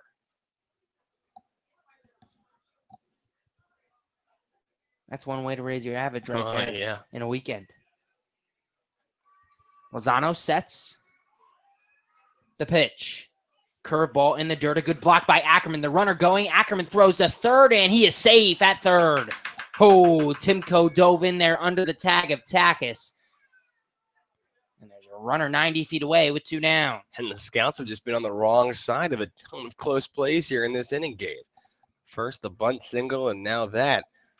Well, the bunt single, and then the infield single, and then that. Jeff Timko has been about a combined foot ahead of both of these throws that have gotten him all over the base paths. Linder, the righty. The count now 2-2. The pitch. Curveball, swing and a miss, strike 3. Ackerman goes outside on the drop third, throws down to Casserly, and that'll be the inning. But the Mariners get a run on 3 hits, and they lead 4-1 as we head to the home half of the 4th. You're listening to Xenia Scouts Baseball on the Xenia Scouts Radio Network.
To the home half, the 4th inning, we go here at Great East Field. A 4-1 deficit for the Xenia Scouts here at home against the Grand Lake Mariners. Kyle Casserly leads it off for the Scouts. He takes a strike at the chest, 0-1. Cass, the lefty, now takes a curveball at the knees for strike 2. Casserly quickly in a hole, 0-2. He's 0 for 1 today. Flew out to the left fielder, Rafe, in the 2nd inning. Now the pitch. Fastball high and away, 1-2.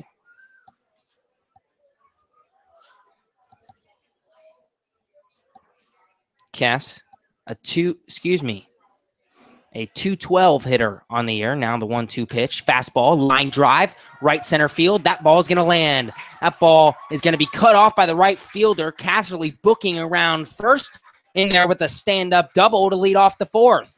And for Casserly, his 5th double of the year.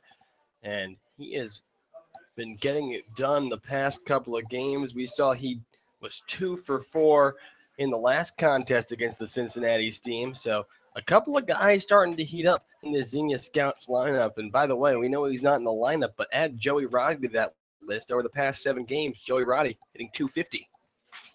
And in steps Caden Owens for the Scouts. A 4-1 Mariners lead here in the bottom half of the 4th. Kyle Casserly on second. And the pitcher Herford goes back to second. Casserly dives back safely. Owens 0 for 1 today. Popped out to the second baseman Buckman his first time up in the 2nd inning. Caden Owens riding a 5-game hit streak. The pitch, fastball, ground ball, second base. Casserly will move to third. Owens is out at first, 1 down. But a successful at-bat there by Caden Owens, advancing the runner. Now with 1 away, Aaron Takas and Andrew Bourgeois have a job to do, and that's get Kyle Casserly home from third. Anything in the air, a long fly ball should score Casserly. Even if a ball really hit deep in the hole could do it. We'll see if the Grand Lake Mariners move the infield in here with 1 away.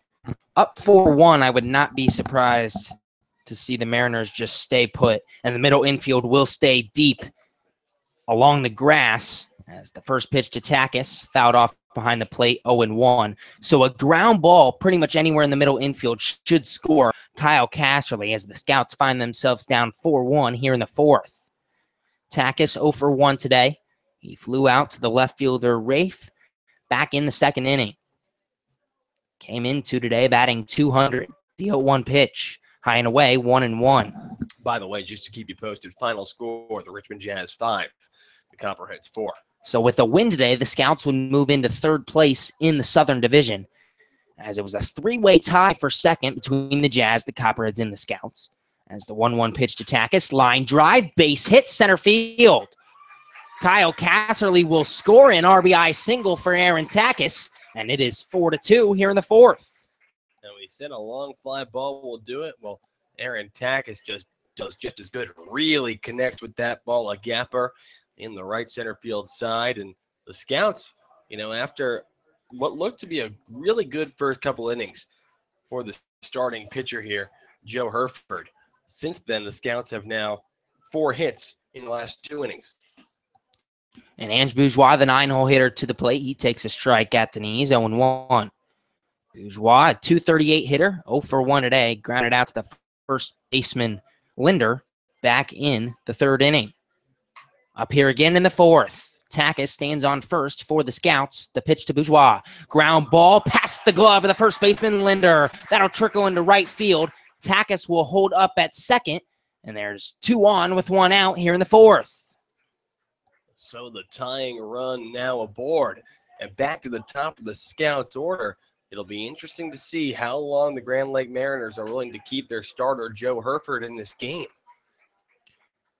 And we will keep an eye on whether that is a hit or an error for Bourgeois. That is a hit for Ange Bourgeois, his first of the day. I agree with the ruling there by the official scorekeeper. Just such a hard hit ball would not have been an easy play for any first baseman, let alone a college-level first baseman. So runners at first and second here with 1 away. Bourgeois now has a hit in 10 of his last 12 games. The first pitch to Francisco Andina at the knees, strike 1. Andina steps out now. His normal routine, fixes the batting gloves, takes a deep breath before he gets back in on the left side. 4-2 now. The Grand Lake Mariners lead over the Xenia Scouts. Runners on first and second for the Scouts. The 0-1 pitch to Andina. Fouled off, 0-2. Francisco Andina, 1-for-2 today. He singled his last time up in the third inning, a bunt single, laid down the third base line. I almost wouldn't be surprised. Well, now I would be surprised with 2 strikes, but ahead in the count, or with runners at first and second here and still just 1 out, the bunt could get the runners over for Ben Beachy, but now with 2 strikes, probably out of the cards for manager Bubba Cates. Herford sets. The 0-2 pitch, curveball, ground ball toward first. Linder picks it up, fires to second for 1, and he will not go to first for the second out. And now there's some question whether Bourgeois was out. He was. Bourgeois is out at second. Takas moves to third. Andina's on with the fielder's choice. Runners on the corners, 2 down for Ben Beachy. And that was close. Nate Osmo over there at shortstop might have pulled his foot off the second base bag. Bubba Cates not coming out to argue. Bourgeois didn't really argue either. So Osmo keeps his foot on. And now Ben Beachy steps up. He leads the team in RBIs with 15 hits and doubles as well. This is the guy you want up there. Beachy takes a ball low, 1-0. Ben Beachy, 0-for-1 today with a walk. He walked his first time up in the first inning. Struck out swinging his last time up in the third. The Scouts down 4-2 here in the bottom half of the fourth. Runners on the corners, 2 down. The pitch. Fastball just inside, 2-0. Ben Beachy has really come through in a lot of situations with runners in scoring position for the Scouts this year. 319 average, 15 RBIs. The pitch. Fastball swing and a miss. Outside corner, 2-1. Yeah, Peachy, normally actually the leadoff man, and Francisco Andina in the 9-hole, but Bubba Case trying to switch it up here. Moves Andina into the 1, Beachy into the 2. So hopefully Beachy with an opportunity for more production. He has it right here. The 2-1. Ground ball toward third. Womack picks it up, fires across the diamond, and that'll do it for the Scouts here in the fourth. Xenia strikes. They get a run on 3 hits, and they leave 2 on. It's 4-2 Mariners as we head to the fifth. You're listening to Xenia Scouts Baseball on the Xenia Scouts Radio Network.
Back here for the top of the fifth at Great East Field, a 4-2 Grand Lake Mariners lead over your Xenia Scouts.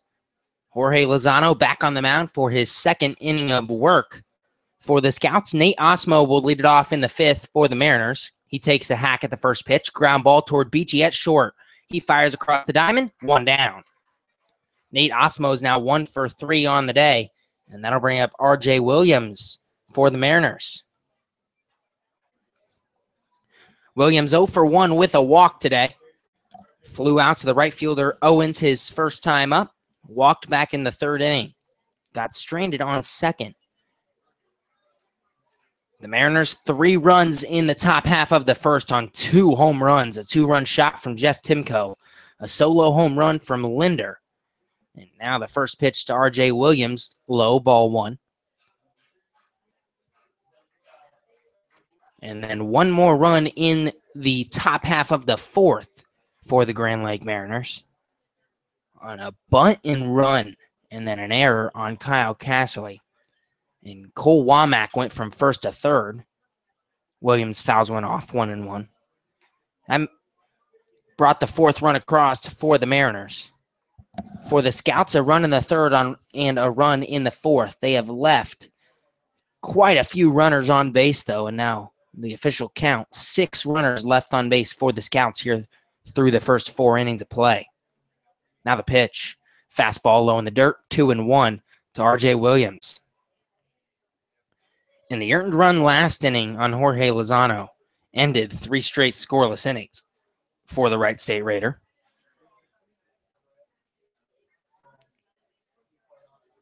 R.J. Williams came into today 5 for 16 in his last 5 games as he skies one deep to center field. Andina settles under, makes the grab, 2 down here in the 5th.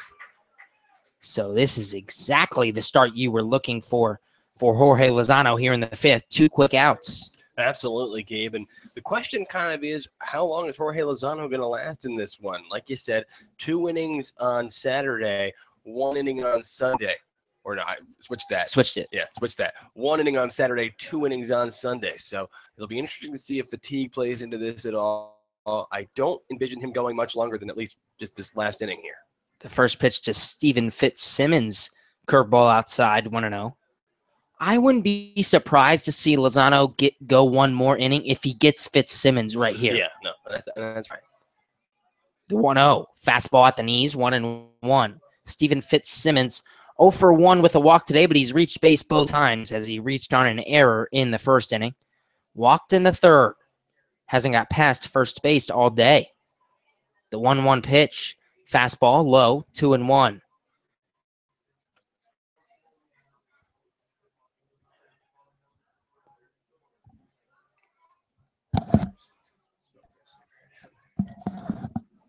Fitzsimmons stands in as a lefty. The 2-1 pitch, high at the eyes, 3-1.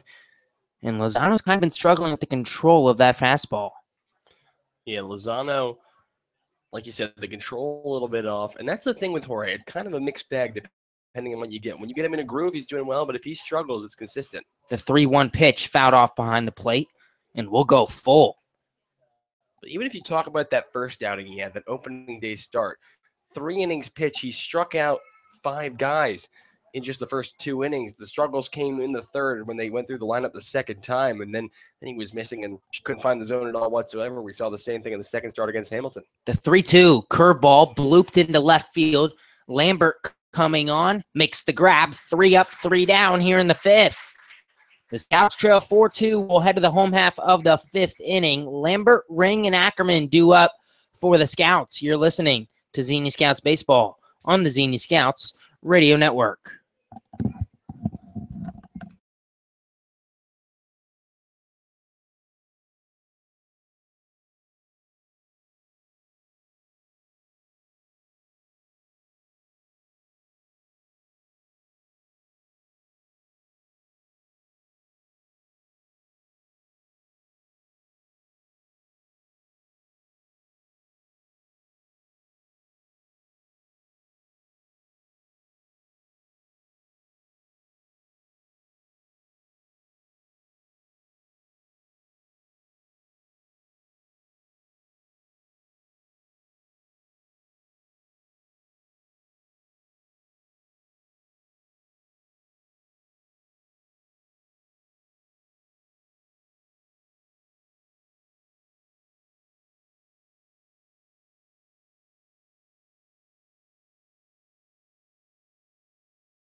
To the home half of the 5th inning, we go here at Grady's Field. A 4-2 Grand Lake Mariners lead over the Xenia Scouts as we head to the bottom of the 5th. The Scouts will try to get something going with the 3, 4, 5 hitters due up in the 5th. Jordan Lambert, Donald Ring, and Chris Ackerman.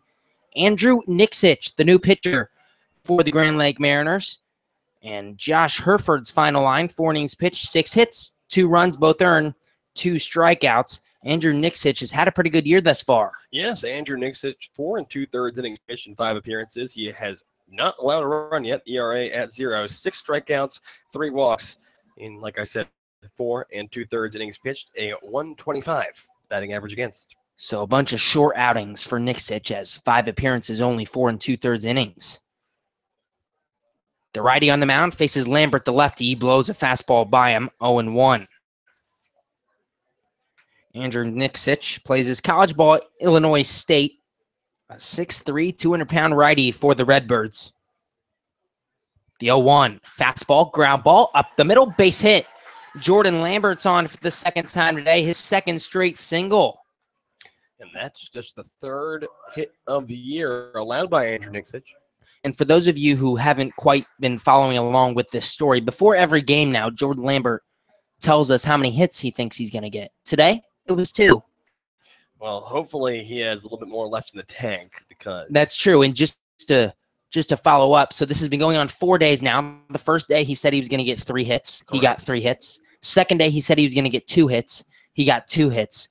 The last game he said he was going to get 2 hits as well, and he got 1. So he came up a little short. He can make up the margin later in this game. He came up to the booth after the game and just said, "I'm sorry, I let you guys down today." And I was like, "Hey, just means you got to go get 3 on Tuesday." He's 2/3 of the way there right now. First pitch to Donald Ring, fastball in there for a strike. Ring, 0 for 1 with the walk today. Steps back in, taps the outside part of the plate as the Scouts trail 4-2 here in the bottom half of the 5th. Nixich checks Lambert at first. Now will step off. Jordan Lambert stole base his last time on the base pass in the 3rd inning, his 5th stolen base of the year. Now the 0-1 to Ring. Fastball swung on and missed. 0-2. Ring kind of shakes his head on that one. That fastball was right down the middle at the belt. Donald Ring came into this afternoon's ball game. A .263 hitter. Takes a fastball at the knee, strike 3. Ring doesn't like the call. Looks back at the home plate umpire. Kind of just grimaces and walks off. 1 down here in the 5th. That's Ring's second strikeout of the day. Probably not pleased with himself, but Chris Ackerman, who already has a hit today with an opportunity to keep things going here for the Scouts. If the Scouts can tack something on Nixich, that'll be a big, big step. The first pitch to Ackerman, swinging a miss on a fastball, 0-1. And Nixich, that one was on the outside corner, really painting the corners here early. And you can tell the velocity is definitely up compared to the starter, Hereford. Ackerman 1 for 2 today, a single back in the 2nd inning. Popped out to the catcher in foul territory his last time up. This time he swings through a curveball, 0-2. Yeah, like you said, just going on that outside corner over and over again, whether it be with the fastball, the curveball. He's certainly attacking that outside, especially these right-handed hitters. The 0-2 to Ackerman, fastball high and away, 1-2. Ackerman, this past Saturday against the Cincinnati Steam, was his first time not reaching base for the Xenia Scouts this year. He has now reached base in every game but 1. That one's low. In the dirt, it gets past the catcher. Isles kept it in front, but it kind of bounced to the side, and Jordan Lambert takes 2nd. So the Scouts with a guy in scoring position, and a fast one at that in Jordan Lambert. Now if you're Chris Ackerman, even behind, or even in this count 2-2, you got to do something to at least get Lambert over another 90 feet. Can't strike out here. The pitch, fastball high and away. 3 balls and 2 strikes to Chris Ackerman. Ackerman, 17 walks on the year. That is actually only 2nd on the Xenia Scouts team, as Ryan Park has 18 walks. Both of those guys are in the top 5 in walks in the league. The 3-2 pitch, fastball, skied high, medium depth toward right field. R.J. Williams makes the grab. Jordan Lambert will fake the run to 3rd. He stopped about 1/3 of the way there and went back to 2nd. I was surprised to not see him tag up. Yeah, well, no, he did. He started basically tagged up, and then he took, he got like 1/3 of the way there and turned around. And at that point, you should just go for it, because to stop, to shift your weight and head back takes about as much energy, and you're going back to somewhere which is halfway as close. Kyle Casserly to the plate now for the Scouts. He doubled his last time up in the 4th and came around to score the 2nd run of the game. That was his 4th double of the year. He's 1 for 2 today. A 4-2 Grand Lake Mariners lead over the Xenia Scouts here in the bottom half of the 5th. The pitch to Cass, high and away, 2-0. Jordan Lambert stands on second after a single to lead off this inning. And this is now, well, in every inning for the Scouts, they've had a runner in scoring position. They've been able to get a run in the third and the fourth. They left them stranded in the first and the second as Casterly grounds out to Tucker Linder at first base, and that'll do it for the Scouts here in the fifth. The runners left on base has been the key for the Scouts through five. They've left 7, and they trail 4-2 as we head to the sixth. You're listening to Xenia Scouts Baseball on the Xenia Scouts Radio Network.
To the sixth we go here at Great East Field.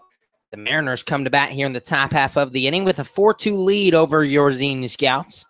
Joe Isles will lead it off for the Mariners here in the sixth, followed by Cole Womack, and then the top of the order, Patrick Rafe, due up here in the sixth inning. The first pitch inside, ball 1 to Isles. Jorge Lozano back out for his third inning of relief work for the Xenia Scouts. Isles 0 for 2 today. Flew out in the first inning. A strikeout looking. His last time up in the third. The 1-0 pitch misses outside, 2-0. Yeah, it'll be the 8, 9, and leadoff spot in this Grand Lake order. Jorge Lozano has to get a guy in Cole Womack next up. That's 2 for 2 on the day. The 2-0 pitch, fastball, outside corner, strike 1. Lozano, after being down in the count, trying to battle back here, as he hasn't been as accurate with that fastball as he wants to be, but he has been good with the velocity, I should say, has been good today from Lozano. That pitch fouled off, 2-2. Yeah, I'd love to get a gun out here. I'd love to get a radar gun to see how fast these guys are throwing. We'd love to see how fast Caden Owens can throw. I've seen him clocked at 91, 92. Now, that was before the shoulder surgeries, or the elbow surgeries, I should say. That one swung on. Fly ball, right field. Owens settling under it, makes the grab. And there's one down here in the top half of the sixth inning.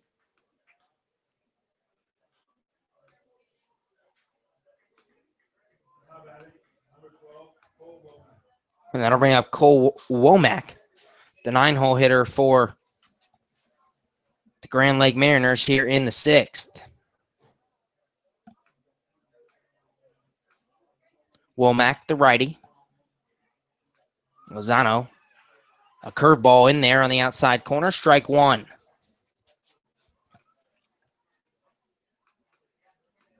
Yeah, Cole Womack, a Murray State guy. We've seen a number of Murray State guys in this league so far this year. That 0-1 outside, 1-1. Womack did not play with the Racers. Of course, Murray State, a Division I program in the state of Kentucky. Did not play with Murray State this past year. The Racers finishing 29 and 30 overall.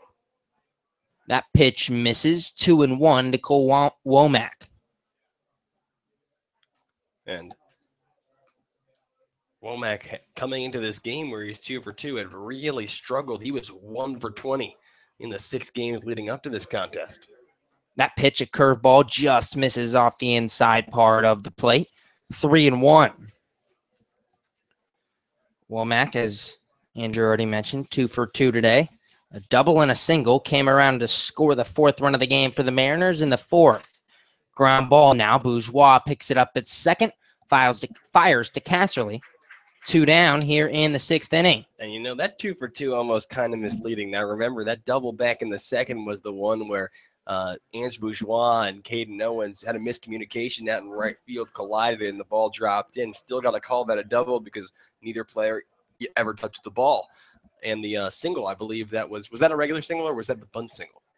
The single was a bloop single to center field. Okay, so really 1 for 3 if you're counting quality hits, but Womack probably will take it after being 1 for 20 coming into this contest.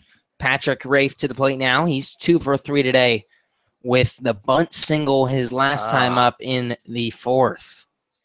Now the pitch, curveball low, 2-0 on Rafe. So Jorge Lozano, you got to think this is his last inning of work. Just trying to get this last out here. Send the Scouts to the bottom half of the 6th, only down 2.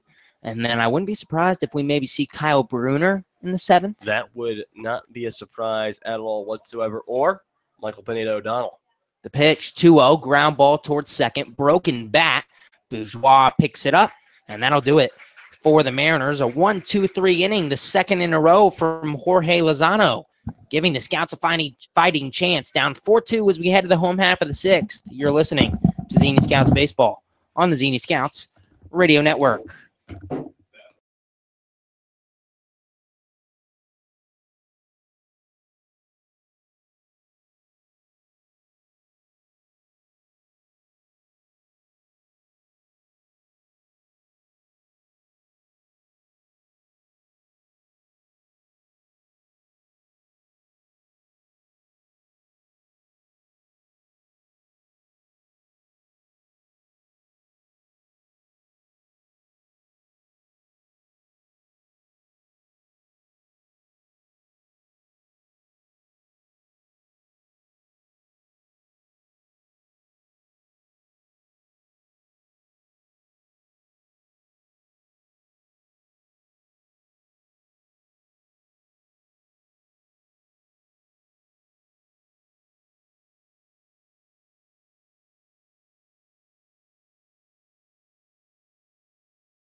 To the bottom half of the 6th inning we go here at Grady's Field. A 4-2 Grand Lake Mariners lead over the Xenia Scouts as we head to the home half of the 6th.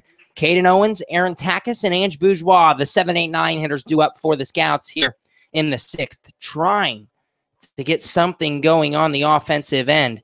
Down 4-2. Owens bats from the left side, 0 for 2 today.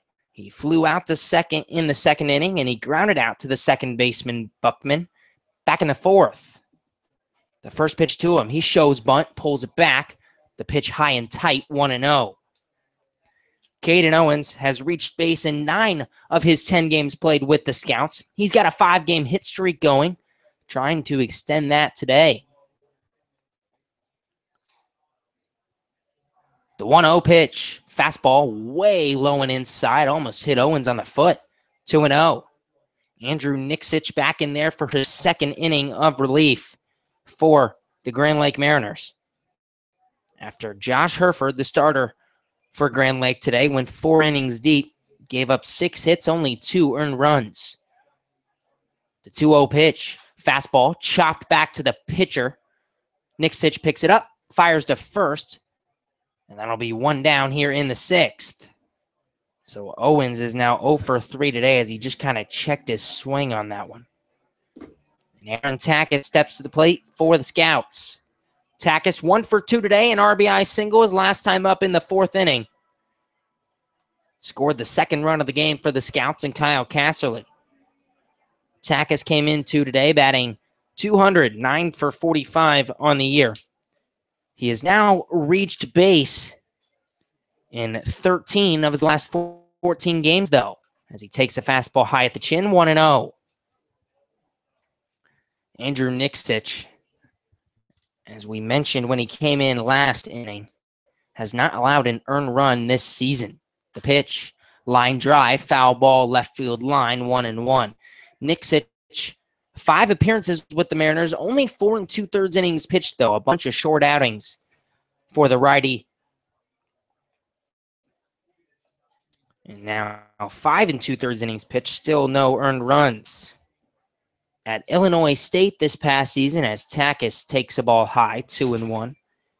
Nixich pitched 4 2/3 all season, gave up 9 earned runs. Opponents batted .462 against Nixich. So a pretty good summer thus far for Andrew Nixich as Takis takes the ball low, 3-1.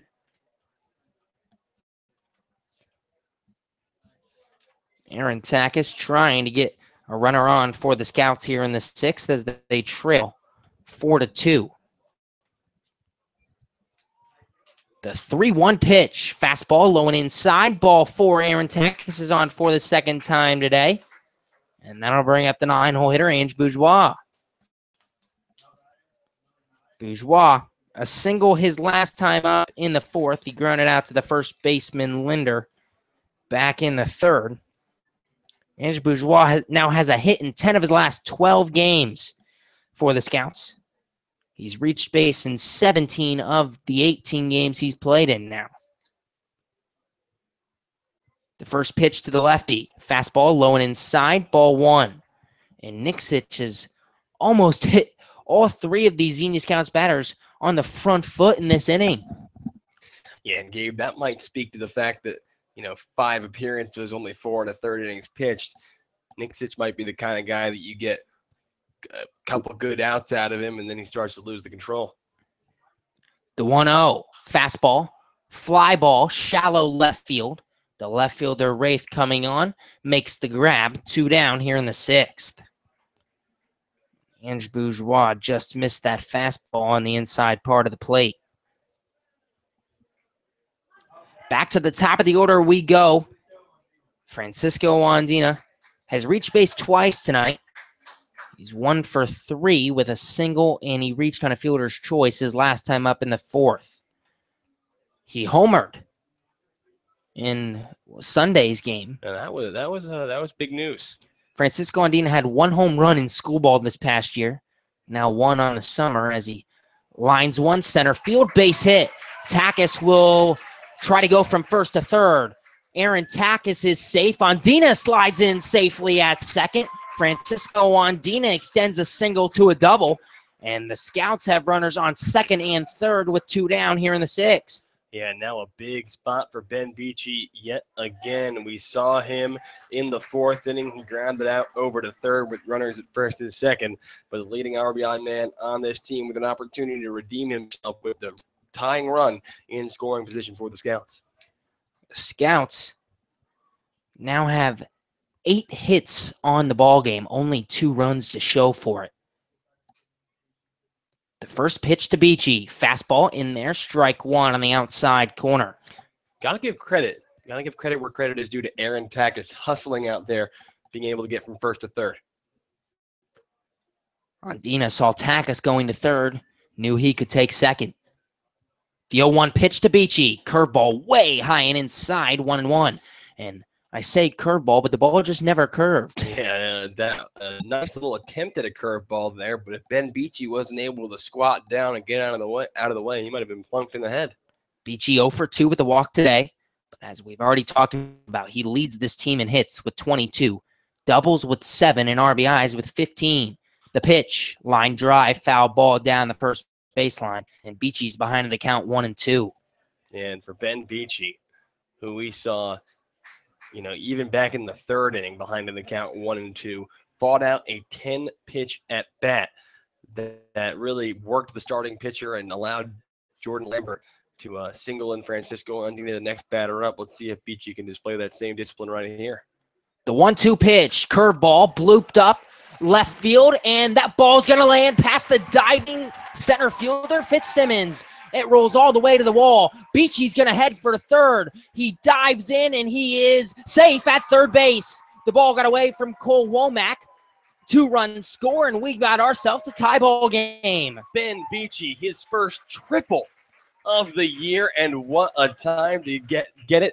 We talked about the opportunity to redeem himself after stranding a couple of guys back in the fourth inning. Well, he would not be denied with 2 outs this time around. A tie ball game here with Beachy representing the go-ahead run just 90 feet away now. His 16th and 7th RBIs of the year. Ben Beachy comes through once again for the Xenia Scouts, and we are tied at 4 here in the 6th, and Jordan Lambert to the plate. First pitch to Lambert, a swing and a miss on a fastball up high, 0-1. Lambert today, 2 for 3, a couple of singles. One of them an RBI single back in the third. The 0-1 pitch, fastball on the outside corner. Lambert took a hack, 0-2. And Jordan Lambert trying to extend the inning for the Scouts. The pitch, fastball, fly ball, foul territory and out of play down the third baseline. Will stay at 0-2. And I was trying to look at whether they were going to give Ben Beachy a double and an error on the third baseman, or just a trip or a flat-out triple. And they're going to give him a triple as Lambert swings through a fastball up high. He throws his bat back toward the dugout, not happy with himself. But Ben Beachy gets the job done for the Scouts. A 2 RBI double with 2 outs. And we are tied at 4 as we head to the 7th. Andrew Alex will have the play-by-play the rest of the way. And we're going to have ourselves one heck of a finish here at Grady's Field. You're listening to Xenia Scouts Baseball on the Xenia Scouts Radio Network.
Welcome back, folks. It is the top of the 7th inning. Andrew Alex here to bring you the final 3 innings of baseball, and Gabe Genovese, he basically just put it on a platter for me. The Scouts with a 2-run spot in the home half of the 6th inning. This ball game's all tied up at 4, and it'll be Jorge Lozano out for his 4th inning of work here for the Xenia Scouts. First pitch curveball from Jorge. That one taken low and away. 1 ball, no strikes to Blake Buckman. Buckman 0 for 3 on the day. A 292 hitter coming in. He bats from the right side against the right-hander Jorge Lozano. The 0-1 pitch, that one fastball right down the pipe. In there for a called strike 1. Evens up the count, 1 ball and 1 strike here to the leadoff man here in the top of the 7th inning.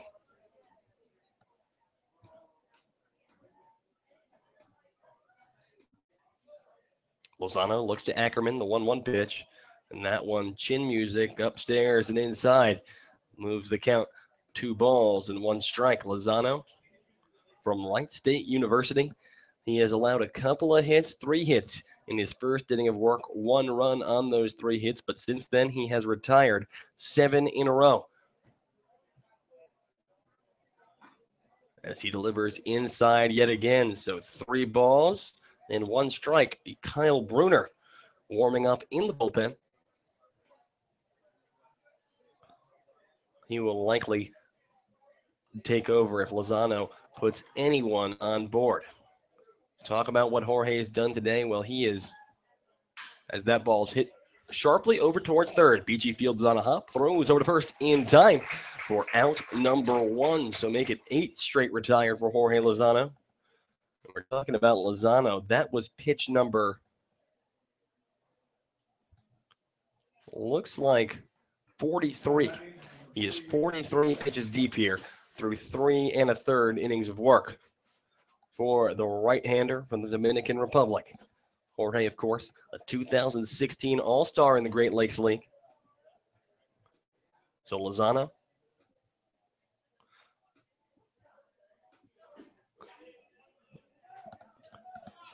First pitch to Jeff Timko.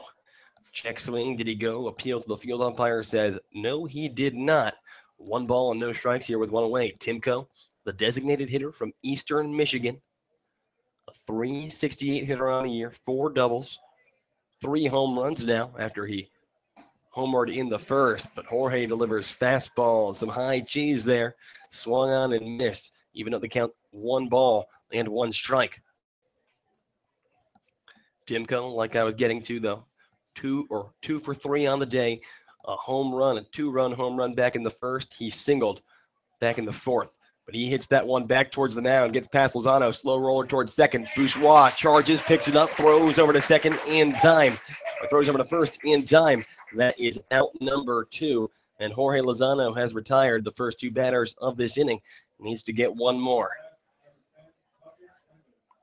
So 9 in a row now retired by Jorge Lozano.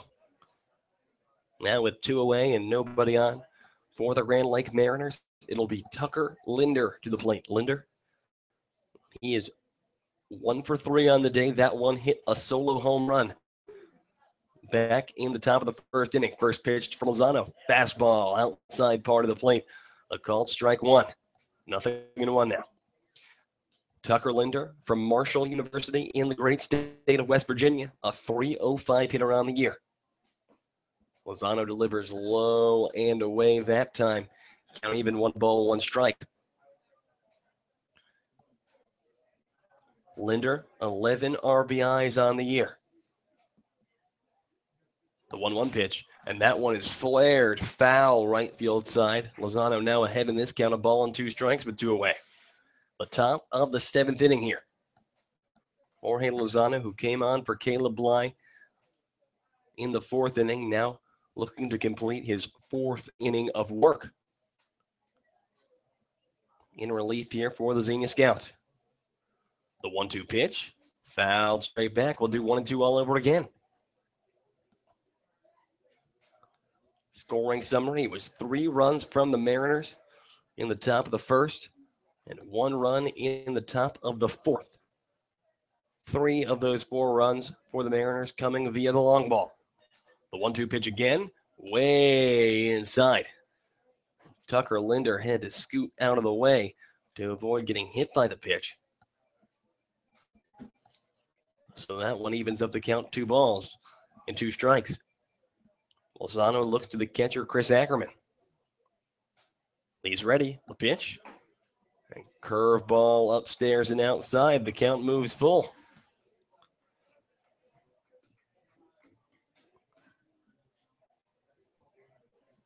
Three balls and 2 strikes. Lozano versus Tucker Linder. The pitch. And that one comes inside, ball 4. So Jorge Lozano gives Tucker Linder the free pass. And now with 1 on and 2 outs, Nate Osmo to the plate. Osmo, the shortstop from Dartmouth, comes into the game, a .281 hitter on the year, 5 doubles, 1 home run, 11 RBIs. Like we said, 1 for 3 on the day, a single back in the top of the first. Since then, a pair of groundouts, 1 to third and 1 to short. He bats with Tucker Linder over at first and 2 away here, and he rips first pitch, line drive down the left field line. That one's going to go to the wall. rounding third and heading home. And the throw to the plate. They got him.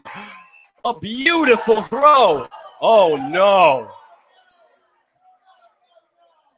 What in the world is going on? The home plate umpire, after he reverses the call. Wow. So just like that, the Grand Lake Mariners take a 5-4 lead. And a very confusing moment for everyone involved here. But now it's a runner at third, and Jorge Lozano still needs to get out of this one. The pitch swung on and missed there. The batter is now R.J. Williams. Williams from Bowling Green, the right fielder, a 361 hitter on the year, 0 for 2 on the day with a walk. Both of his official at-bats, flyouts, one to right, one to center. So Nate Osmo gets it done. He now stands at third. A swing and a miss there again from R.J. Williams, and Jorge Lozano ahead in this count, 0-2. And I'm very confused as to what happened with that call. But my only indication would be that they had to have argued that Chris Ackerman dropped the ball. Beautiful throw there from Jordan Lambert to Takis, and then back home.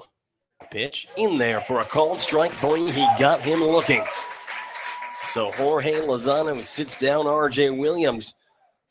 But the Grand Lake Mariners strike in the top of the second. 1 run on 1 hit and 1 man left aboard for Grand Lake. We have reached the middle of the 7th. It is stretch time here at Grady's Field in beautiful Xenia, Ohio. The Scouts trail the Grand Lake Mariners by a score of 5-4. Don't go anywhere, folks. We'll be right back. You are listening to Xenia Scouts Baseball on the Xenia Scouts Radio Network.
Back here for the bottom of the 7th, Donald Ring to lead things off. The Scouts now trail this game by a score of 5-4, following a RBI double off the bat of Nate Osmond that gave the Grand Lake Mariners the lead in the top of this inning.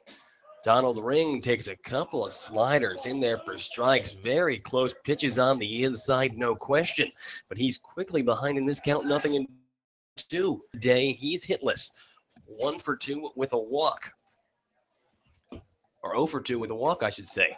And he swings and misses. Strike number 3, the third strikeout of the day for Donald Ring.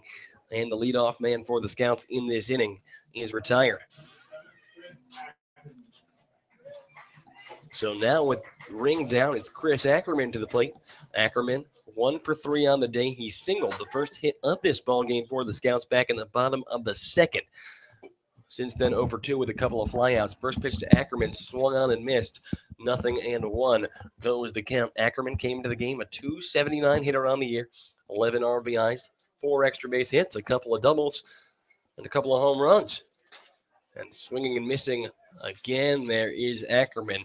Fastball high and outside. He's chasing all the way.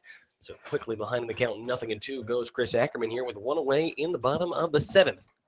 Ackerman awaits. He bats from the right side here against the right-handed pitcher. The 0-2 pitch in there for a called strike 3. Chris Ackerman goes down looking. A couple of strikeouts to start off this inning. And the Scouts need to try to get something going with Kyle Casserly to the plate and 2 away. So Casserly, he's 1 for 3 on the day. Has only hit a double back in the 4th, ended up coming around to score on an Aaron Takis RBI single. First pitch to Cass. Check swing. Did he go? Doesn't matter. They say that one was in the zone anyway. 0-1 the count. Still, this guy has not thrown a ball yet this inning. Just attacking the strike zone. The 0-1 pitch. Casserly fouls it hard. Out of play, third base side. Quickly behind in this count, 0-2 goes Kyle Casserly. Yeah, Nixic getting the job done here in the 7th. Now 4 strikeouts on the day in his 3rd inning of relief. No balls and 2 strikes with 2 away. Casserly watches the 0-2 pitch upstairs and outside. Move the count 1-2.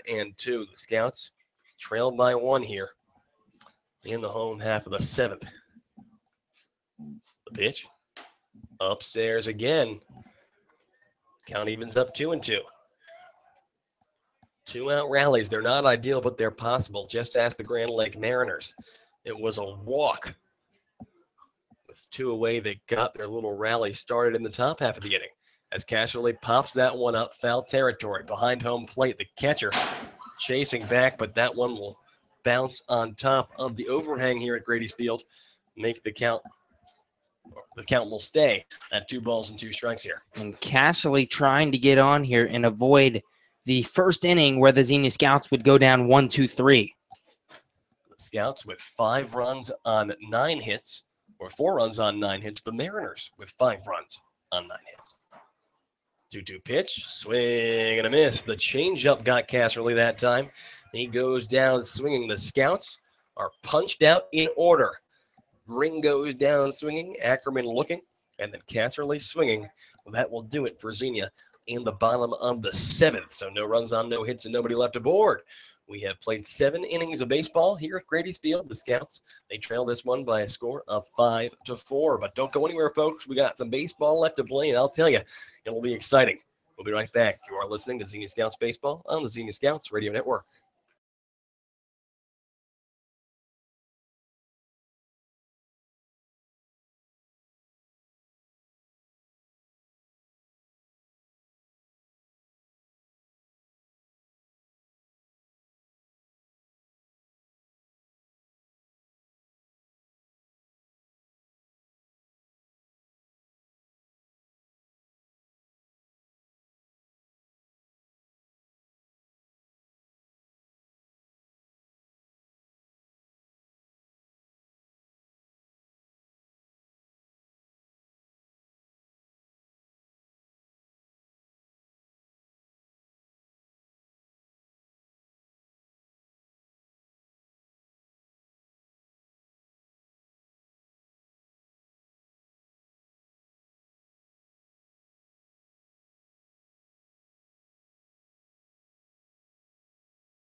We go to the top of the 8th inning here. Andrew Alex and Gabe Genovese at Grady's Field. The Scouts trail this game by a score of 5-4. New pitcher on the mound for the Scouts, Kyle Bruner. He faces off against Steven Fitzsimmons. First pitch to Fitzsimmons is grounded foul down the third base line. 0-1 the count. Kyle Bruner has pitched in one game in one inning. He allowed a couple of earned runs, struck out 2. I believe it was 2 runs on 2 hits and a walk with 2 strikeouts. Big swing and a miss. Ball on the outside there. Bruner quickly ahead in this count. No balls, 2 strikes. And if you're Kyle Bruner, just to state the obvious here, your job is to get out of this inning with no damage done. For the Scouts, only down by a run, still very much in this ball game here as they would bat in the bottom of the 8th. Let's see if he's up to the task. Curveball hit on the ground over towards second. 1 hop. Ange Bourgeois fields it, tosses over to first in time. 1 away. And preferably do it quickly and the least amount of pitches possible so Bruner can come out and pitch the 9th too, and the Scouts don't have to waste another pitcher. Unless, of course, the Scouts could take the lead in the home half of the 8th. We'll see what lineup they have due out there. It'll be the bottom of the order with Caden Owens, Takis, and Bourgeois. Takis and Bourgeois, however, already with a hit apiece per day. In the case of Takis, a big one, an RBI single. First pitch now to the batter, Joe Isles. Isles 0 for 3 on the day. A couple of flyouts and a strikeout for the catcher from Illinois State. The 1-0 pitch. Curveball, that one finds the zone, evens up the count. 1 ball, 1 strike. Bruner taking a lot off of his curveball today, but he's finding the zone, as you just said. That curveball working for him here early. Well, I spoke to Bruner about it, and he was telling me, yeah, the curveball just wasn't working for him the other day. He said Coobs kept calling it on the inside. And that one delivers low and away, 2 balls, 1 strike. But for Bruner, the fastballs, the couple of strikeouts, probably a confidence builder, but make no mistake, Bruner was not satisfied with his performance against the Cincinnati Steam the other day. 2 balls and a strike now. Bruner delivers. That one low and away, ball 3. So Bruner finds himself in a precarious count here if you're a pitcher. 3 balls and a strike to a .323 hitter on the year in Joe Ailes. Ailes has a couple of bombs. We've already seen Grand Lake hit 2 home runs today. They came back-to-back in the top of the first inning. Curveball, that one taken all the way, but finds the zone. So Gabe said it exactly perfectly. Good observation there. That's just simply not going as fast as it was last time. He's a little bit of velocity off that one, but for the sake of control, not a bad move by Kyle Bruner. And a 3-1 curveball. No way Isles was expecting that one. 3-2 pitch, curveball again. That one hit in the air towards first. Backing him up is Ange Bourgeois. He makes the grab behind the first base bag for out number 2. 2 up, 2 down here for Kyle Bruner. And Bruner now, we've seen it a couple times with these Scouts pitchers. They get the first 2 outs, then they start to struggle. They allow a couple runners on base. Take care of Womack here. Womack it is. And let's get into the bottom of the 8th and try to get a run across. So Womack, the 9-hitter in this lineup. He is 2 for 3 on the day, a double, a single, and a ground down to second. First pitch to Womack. That one low and away. 1 ball and no strikes here with 2 away on the top of the 8th. Womack from Murray State came into the game batting a .189. Those numbers will go up a little bit after the 2 for 3 day thus far. He bats from the right side against the righty Bruner. Pitch, check swing. Did he go? They'll say, yes, he did. Evens up the count. 1 ball, 1 strike now. And Bruner just stated a fantastic job at coming back from 3-1 in the last at-bat. 3 curveballs. With 3 straight curveballs. A ball and a strike. Bruner delivers. And that ball on the ground over towards short. Beachy fields it, tosses over to first. Long throw, and that flies over the head of Kyle Casserly. And safe at first is Womack. A bad throw by Ben Beachy. Extends this inning. Mark that one down as an E6. And back to the top of the order now with Patrick Rafe. And you do not see that often from Ben Beachy. 5 errors on the year, make it 6. But I believe this is his 18th game played as a shortstop. 5 errors isn't too bad. That's why it seems strange. Usually a pretty routine throw there for Beachy. Pick-off attempt from Bruner, not going to get there in time. Back to the top of the lineup, Patrick Rafe. Rafe is 1, or should I say 2 for 4 on the day. A couple of singles, 1 in the first, 1 in the fourth. He was actually the guy that was thrown out at home back in the fourth inning. Bruner taking no chances here with Cole Womack. Throw over to first again.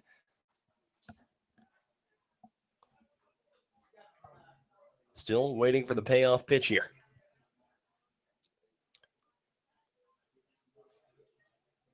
Bruner looks to the catcher, Chris Ackerman. Here's the pitch. First pitch breaking ball inside part of the plate. Called strike 1. Bruner has retired the last, well, which should have retired the last 3. The error on Beachy puts another runner on base here for the Grand Lake Mariners with 2 away in the top of the 8th. The pitch, fastball off the plate, even set the count 1 ball and 1 strike. And where in the first appearance of the year, we saw Bruner struggling with the curveball and finding the zone with the fastball and the changeup. He can't find the zone with the fastball today, and the curveball is dropping in there. But now, if you're a Grand Lake hitter, you're kind of sitting on that curveball. 1-1.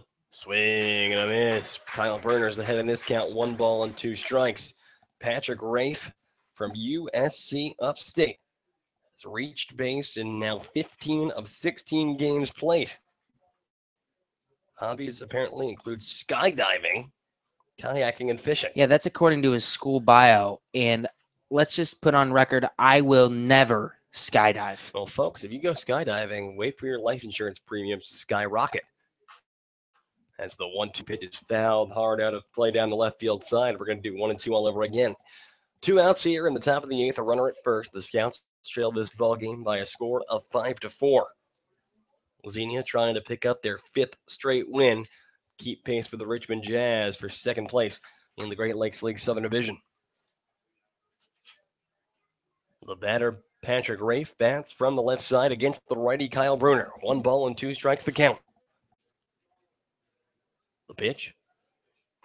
Curveball just high. 2 balls, 2 strikes. And not a bad miss there from Bruner. That curveball, just as we mentioned, a little bit of velocity taken off, almost dropped in there as it just slowly makes its way to the plate. Rafe, a successful hitter in school with USC Upstate Division I program in Spartansburg, South Carolina. A .323 hitter this past year, 17 RBIs. He had 2 bombs, and he fouls that one hard down the left field line over the head of the third base coach. We're going to stay at 2 and 2. And I'm curious to see if Coach Corey Coobs calls another curveball here. That's the pitch that's working. That's the pitch that's dropping in the zone. But now, 2 straight foul balls from Rafe, kind of sitting on that curveball. Let's see if Bruner can maybe find the zone with a fastball or even a changeup. Kyle Bruner now 17 pitches into this inning.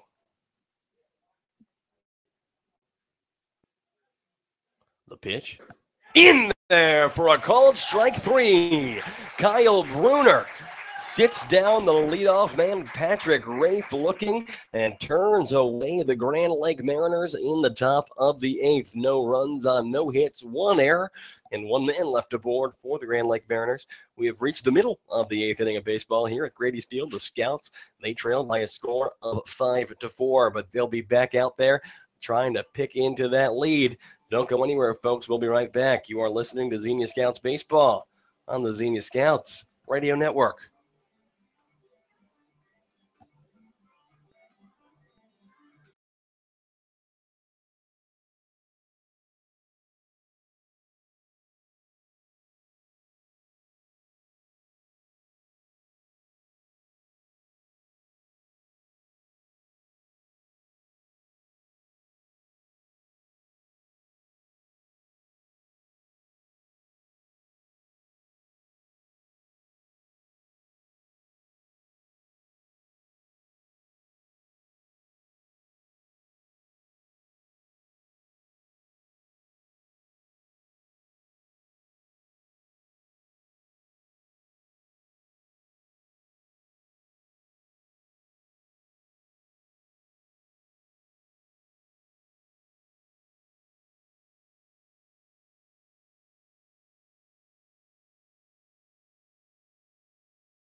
The bottom of the 8th inning here at Grady's Field in Xenia. Andrew Alex and Gabe Genovese bringing this ball game to you. The Scouts trailing the Mariners by a score of 5-4. Caden Owens to the plate to lead things off. He rips the first pitch into deep right field. That one's going to drop at the wall and bounce to the warning track. Owens is at second. He's heading. Well, he'll pull up there. Caden Owens, a stand-up double to get this thing going. And Gabe, tell the folks at home what I said right before we went back on the air. I believe your words were Caden needs to hit a triple or something. Well, we got close. It was a double there from Caden Owens. Would have been interesting to see him try to extend it to a triple, but the fans thought that he definitely should have tried. And I was kind of with the fans with Owens blazing around third. It would have been a close play. I get it from Bubba Cates. You don't want to risk the out at third, down by 1 here. And Caden Owens stands on second in scoring position. Aaron Takis with the chance to get his second RBI of the day. A runner on scoring position and nobody out. Caden Owens at second. First pitch, Aaron Takis. That one's hit in the air, left field side. The left fielder tracking back. He'll make the grab on the run near the warning track in left center field. Out number 1. Mark it down as an F7 for Caden Owens. And here comes the rain. The rain is now coming down here at Grady's Field in Xenia. Some heavy showers. I don't believe the forecast called for it. I stepped out for a moment in the 7th, just behind the press box, behind our field. You could see some dark clouds coming. In front of us, it is all light skies, blue skies. We'll see if this sticks around. Classic misdirection. Weather.com doesn't think so, but that pitch hit in the air towards left field. The left fielder tracking makes the grab. Out number 2. So Ange Bourgeois goes down in 1 pitch. And now with the rain coming down, the Scouts with a runner in scoring position here. And a big spot here for Francisco Andina.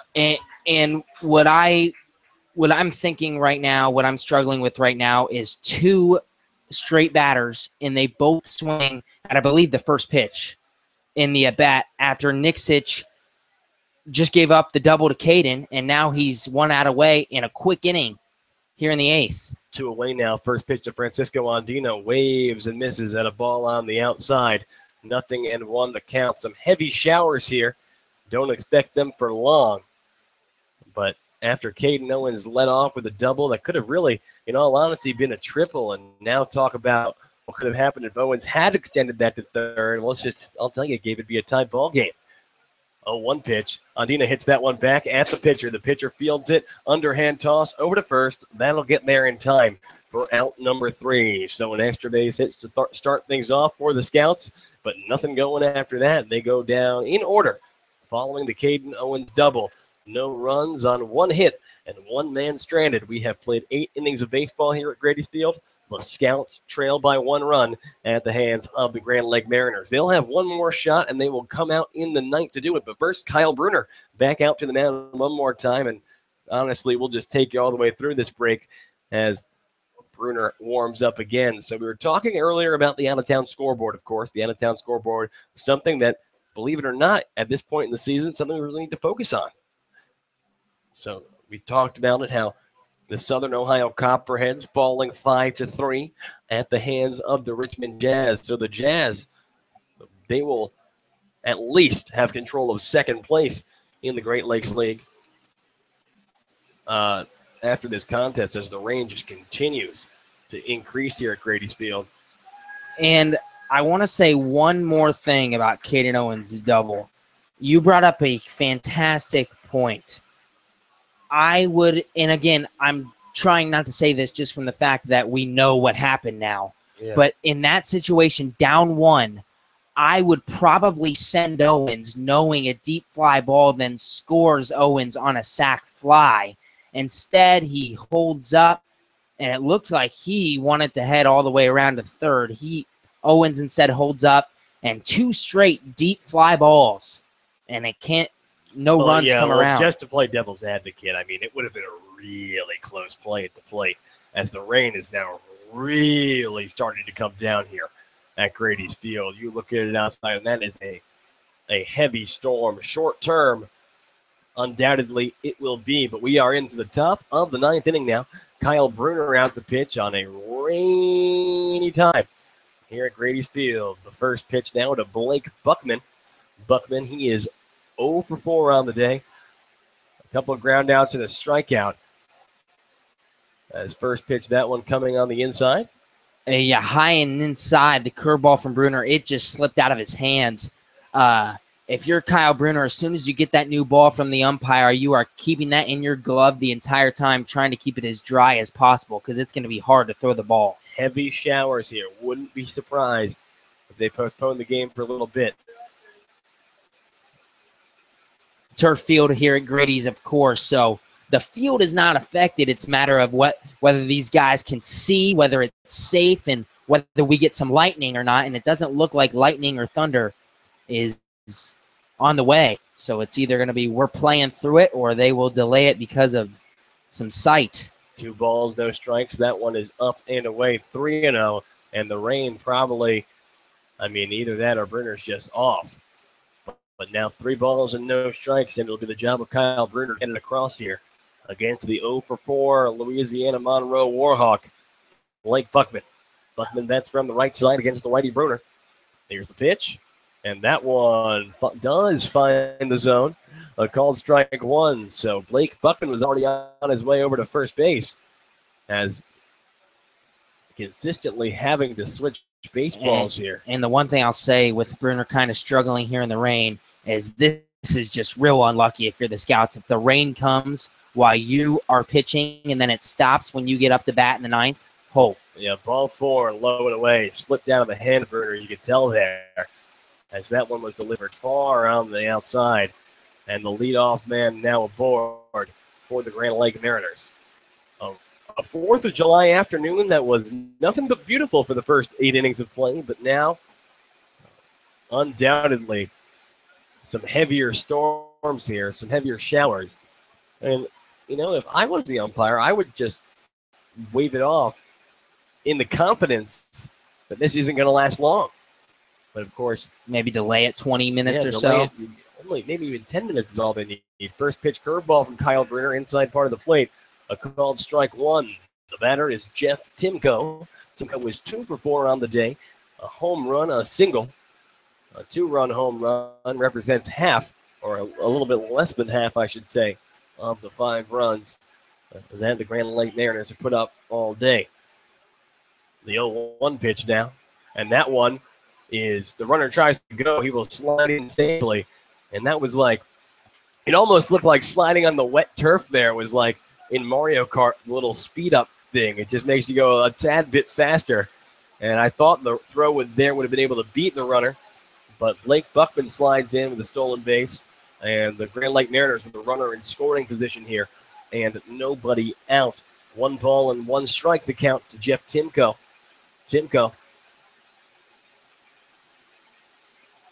He awaits the Kyle Bruner pitch, and Bruner is going to step off. And I'm with you. I'm very surprised that they should not be playing right now. They just absurd. The turf, I guess. Wowzers! I cannot believe that they are playing baseball right now. 1-1 pitch, and that one plunks Timko in the head. They gotta stop playing this baseball game. Pitchers are and that's exactly right. So why did it take a hit batter this? That's horrible, in my opinion. That is not good. I just got to be better than that. You could tell Bruner didn't have control the whole inning because the ball was just frankly slipping out of his hands. The Xenia Scouts who Kyle Bruner, who was more or less lights out. He was lights out. Didn't allow a hit. Didn't walk anybody in his first inning of play. The only run allowed coming on an error by Ben Beachy. Now suddenly he has to come back in the 9th in a 1-run ball game, fish himself out of a 3-1 or out of runners at first and second, and nobody out. And that is quite a precarious situation. That's unfair to Kyle Bruner, and ultimately does not help the Xenia Scouts very much at all whatsoever. And let's hope Bruner can come back out after this rain stops, as you can barely see out there right now, and get a job done. Maybe get a ground ball, get a strikeout, get back in the inning. But the Scouts are going to need all the help they can get in the 9th already down a run, and now 2 on with none out. Yeah, and I'll pull up the weather.com official forecast here, see what the experts, the so-called experts, have to say about this. As we'll see if our computer decides to work. Oh, wait, the rain sometimes ruins the MiFi. The cell phone service does not go great in the rain here at beautiful Grady's Field in Xenia, Ohio. Not so beautiful. The only upside, wow, this is an incredible game. There's puddles developing at home plate on turf. Yeah, this is certainly something. Yeah, we played the beginning of this inning. Yeah, no, that's a shame. It's a shame, and totally crazy that someone unbelievable. Was it raining? When did it start really raining? After Owens' double. Okay. But it wasn't raining as hard as it is now, obviously. No. Okay. I mean, I don't know where this weather came from. Well, behind us is the answer. But, well, fun fact. My weather.com Weather Channel app is saying it's only supposed to be 30% chance through 5. Definitely no rain at 6 o'clock. But boy, do I hope this game isn't delayed for an hour. See, I have on my weather app, it currently being sunny, it not raining at 5. Yeah, that's the iPhone weather app. The iPhone weather app is one of the worst. Just like, I don't even know what the point of it is because it's so consistently inaccurate. But yeah, so we'll step off. While this rain delay persists. So the Mariners with runners at first and second, and nobody out in the top of the ninth. The Scouts trail by a score of 5-4. It is raining here in Xenia, Ohio, and we will jump back in when we get word of when this game will continue. So, folks, don't go anywhere. We'll be right back. You are listening to Xenia Scouts Baseball on the Xenia Scouts Radio Network.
So we're back in action here at Grady's Field. Kyle Bruner taking some warm-up pitches. A little bit of a rain delay. The rain still coming down lightly, lighter than earlier. A real heavy pour down for about 20 minutes here at Grady's Field, but it looks like the sun coming out, and with the exception of some storms that seem to be creeping up in the distance, the Scouts are going to have an opportunity, hopefully, to bat in the bottom of the ninth.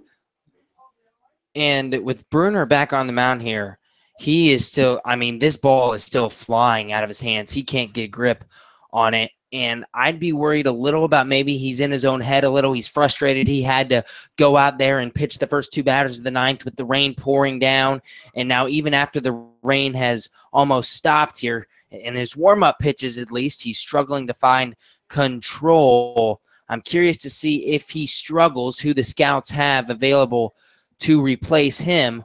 But best case scenario, let's hope Bruner can finish out the season. inning. We got Titus Collins and Michael Pineda O'Donnell both taking warm-up pitches out in the bullpen. So the Scouts, Kyle Bruner warming up. For those of you that don't remember, it's runners at first and second with nobody out for the Grand Lake Mariners. Here at the top of the ninth, Grand Lake leads Xenia by a score of 5-4. It'll be Bruner's task to try to strand these couple of guys on. And for Kyle, who, walked the first batter and then proceeded to hit the second batter, is that correct? Yes. So, unfortunately, the pouring rain, a tough one to overcome for Kyle Bruner. But Bruner still taking warm-up pitches out there. And let's see where in the order we are. It'll be the not a good part. Yeah, the 4, 5, and 6 spots. Tucker Linder, who has already homered in this game, will come to the plate. Looks like the infield's coming in. And Kyle Bruner going to try to get himself out of a tough spot. Bruner essentially made 4 outs in the top of the first inning. A ground out, a fly out, followed by an error on the throw by Ben Beachy. But then Bruner sat down the leadoff man, strikeout looking, his third strikeout of the year. Yeah, it was a good first inning for Bruner. Again, off to a little bit of a rough start in the ninth. Let's hope he can get out of it. So Tucker Linder to the plate. Linder is 1 for 3 on the day. He's only hit a solo home run in the first inning. He bats from the right side against the righty Kyle Bruner. It's Buckman at second, Timko at first. And before throwing the first pitch, Bruner's going to look the lead runner back over to second. And we are about to get things back underway here at Grady's Field.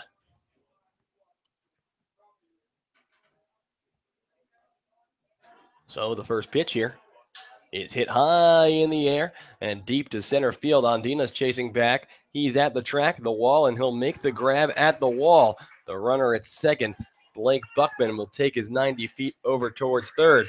So 1 away now, and runners at the corners with Nate Osmo coming to the plate. And now that's trouble, because anything deep in the air like that will now score a run. If you're Bruner, you're obviously hoping for that ground ball toward one of the middle fielders. Try to turn 2 here. Osmo, he drove in the last run, the go-ahead run that the Grand Lake Mariners scored back in the 7th inning. It was a 2-out double off of Jorge Lozano. The throw from left field from Jordan Lambert was cut off by Takas. The throw home was in time, but Chris Ackerman couldn't hold on. And Tucker Linder slid in to make it a 5-4 game. Runners at the corners here with 1 away. First pitch from Kyle Bruner. That one in the dirt under the legs of Chris Ackerman. A run's going to come home, make it 6-4 in favor of the Grand Lake Mariners. And Ackerman just hopped up there, expecting the ball to hop up, and the ball stayed down on the turf. Went right underneath his legs, and that is a huge insurance run for the Grand Lake Mariners. The Scouts have only had 1 multi-run inning in this game. That was the 6th inning.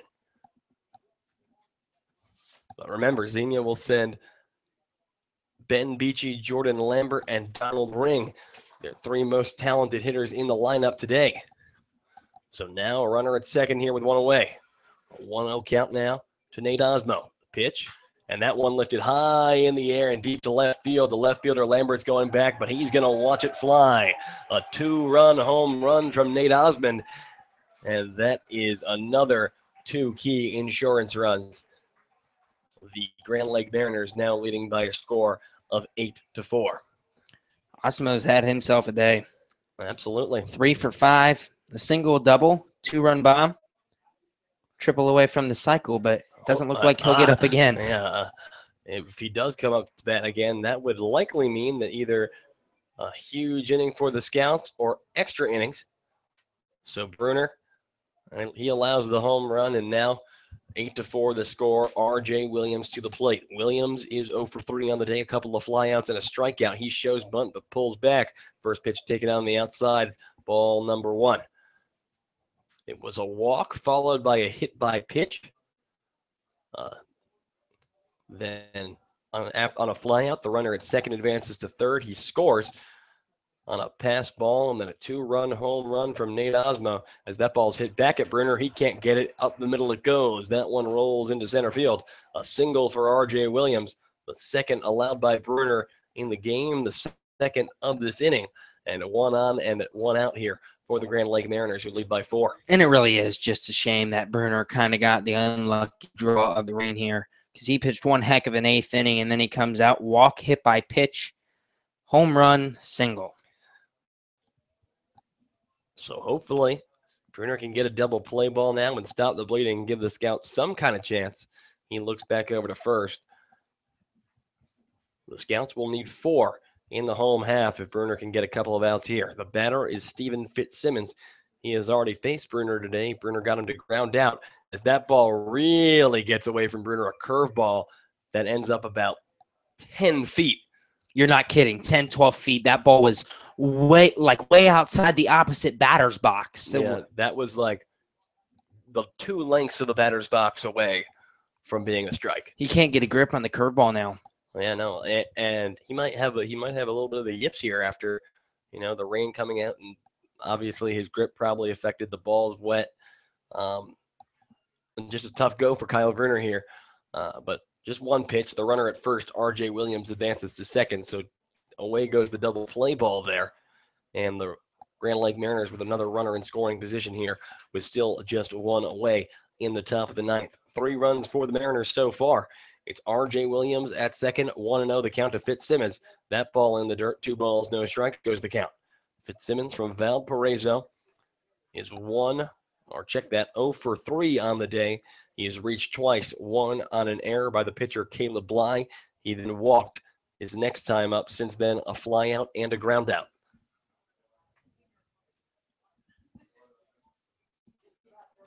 So 2 balls and no strikes to Stephen Fitzsimmons. The pitch. And that one in the dirt gets away from Ackerman. The runner, R.J. Williams, advances another free 90 feet to third. And Kyle Bruner has been missing his spots ever since the game has recontinued. The strikes that he's thrown have been hit.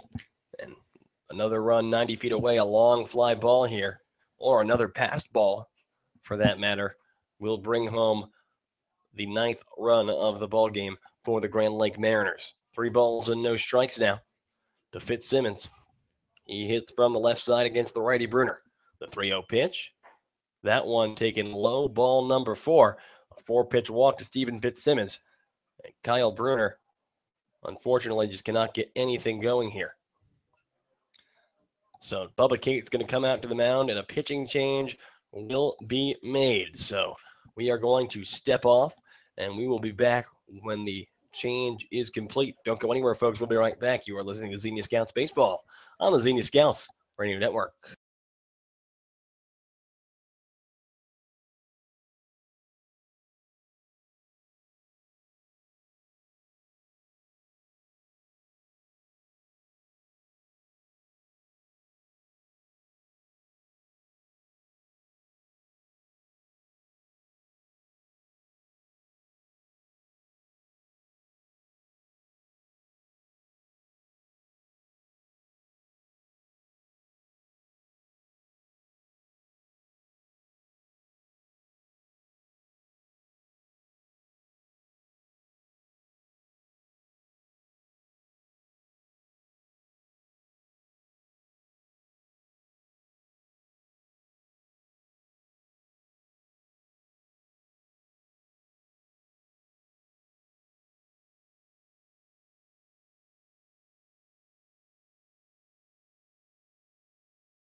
appearances, 10 and a third innings pitched. He's only given up 6 earned runs, hasn't gotten a lot of help. First pitch from Titus Collins. The runner at first goes. Runner at third, Ange Bourgeois looking him over. And they'll throw back to first. The tag is made. So great pickoff attempt there from Titus Collins. Steve Fitzsimmons is gunned down, and that is out number 2. And an important out number 2 if you're Titus Collins. So now the runner at third, R.J. Williams, and 2 away. So Collins only given up 6 earned runs, 15 runs because of other errors. He's walked 11, struck out 5, so the walk has been his problem. So first pitch now to Joe Ailes, or Isles, I should say. First pitch taken on the outside. 1 ball, no strikes. Isles, who came into the game batting .323. He's been held hitless thus far, 0 for 4, 3 flyouts and a strikeout. That strikeout coming at the hands of Caleb Bly. The pitch. Curveball, chin music, upstairs and inside. Titus Collins, 2 balls, 1 strike.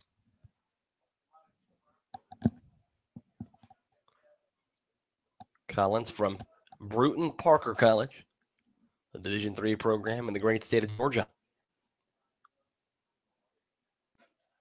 And the 2-1 comes inside. 3 balls and 1 strike now to Joe Isles. Cole Womack awaits on deck. The Scouts trail the Grand Lake Mariners by a score of 8-4. As the Scouts have allowed 3 runs already here in the top of the 9th inning. The pitch. And that ball grounded hard down the third base line, but foul. The count goes full. 3 balls and 2 strikes here with 2 away. Titus Collins trying to stop the bleeding and keep the Scouts within realistic striking distance in the home half. Collins looks to the catcher, Chris Ackerman. He sets and delivers. Just getting a piece of it there, fouling it back is Joe Isles. We're going to do 3-2 all over again.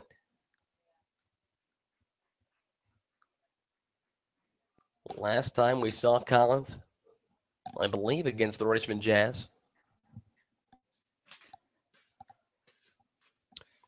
I am not quite sure. I believe it was a week ago. The 3-2 pitch coming again. And that ball fouled out of play on the first base side. Good job here by Joe Isles working the count against Titus Collins. Yes, sir. Titus Collins. That was when I said the runs were a little high. That was the 23-8 loss to the Jazz. Collins gave up 11 that day. Apparently, most of them were unearned. The 3-2 pitch, and that ball is hit hard into center field. That's going to drop in front of Francisco Andina. R.J. Williams comes home to score an RBI single for Joe Isles. It is now 9-4 in favor of the Grand Lake Mariners. And talk about a 9th inning for the Mariners. You go in up by 1, just looking to add some insurance, and that's exactly what you do. 4 runs on, I believe, 4 hits here. So now Cole Womack to the plate. Womack, he is 2 for 4 on the day, has reached 3 times in error on Ben Beachy his last time up. Put him at first base. He swings and misses at the first pitch. No balls and a strike here with 2 down. And that brings Kyle Bruner's final line to an inning and a third pitch. 2 hits given up, 4 runs, all earned. Throw over to second. The runner goes. Ange Bourgeois can't hold on, but he scoops it out of the dirt after he drops it, lays down the tag for out number 3. So America runs on Duncan, but nobody runs on Chris Ackerman. That's going to do it for the Mariners in the top of the 9th. But 4 runs on 3 hits and 1 man left aboard. We have gotten to the bottom of the 9th inning. The Scouts, they're going to have their last chance here in the home half. They need 5 runs to keep this ball game going. Don't go anywhere. We'll be right back. You are listening to Xenia Scouts Baseball on the Xenia Scouts Radio Network.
to you here in the bottom of the ninth. The Scouts trail by 5 runs, 9-4 the score, and they will need 5 to keep this ball game going. They'll send Ben Bishi, Jordan Lambert, and Donald Ring to the plate. First pitch fastball on the outside. Part of the plate, 0-1 goes the count. Beachy on the day, well, his last time up, a big one. A 2 RBI double that tied the game back in the 6th. However, that feels like a long time ago as Beachy shows bunt and pulls back. The pitch upstairs, 1 ball and no strikes. Beachy on the year, a .319 hitter, 7 doubles, a home run, and 15 RBIs for the shortstop from Otterbein. 1-1 pitch. That one's roped into right field. A single for Ben Beachy, and the Scouts are the leadoff man aboard. Beachy with another nice day for Xenia. 2 for 4 with a walk. He's been on base 3 times. So now, Jordan Lambert to the plate. Jordan Lambert, a couple of hits himself, 2 for 4 on the day. He's stolen a base as well. Back in the 3rd, his 5th stolen base of the year. However, his first in about a month. So Lambert to the plate. First pitch to Jordan. Fastball upstairs. 1 ball and no strikes. The Scouts need to get a rally going if they want to keep this winning streak. It's going to be an uphill climb. Down by 5. Pitch. Jordan fouls that one straight back. Evens up the count, a ball and a strike. And Jordan Lambert, 2 hits on the day. 2 for 4 day. He told me before the game he was going to get 2. Let's hope he was wrong and he can make it 3 here. Pitch. And Lambert hits that one hard but foul out of play down the third base line. Behind in the count, 1-2 goes Jordan Lambert. Jordan came into the game batting .300 on the season.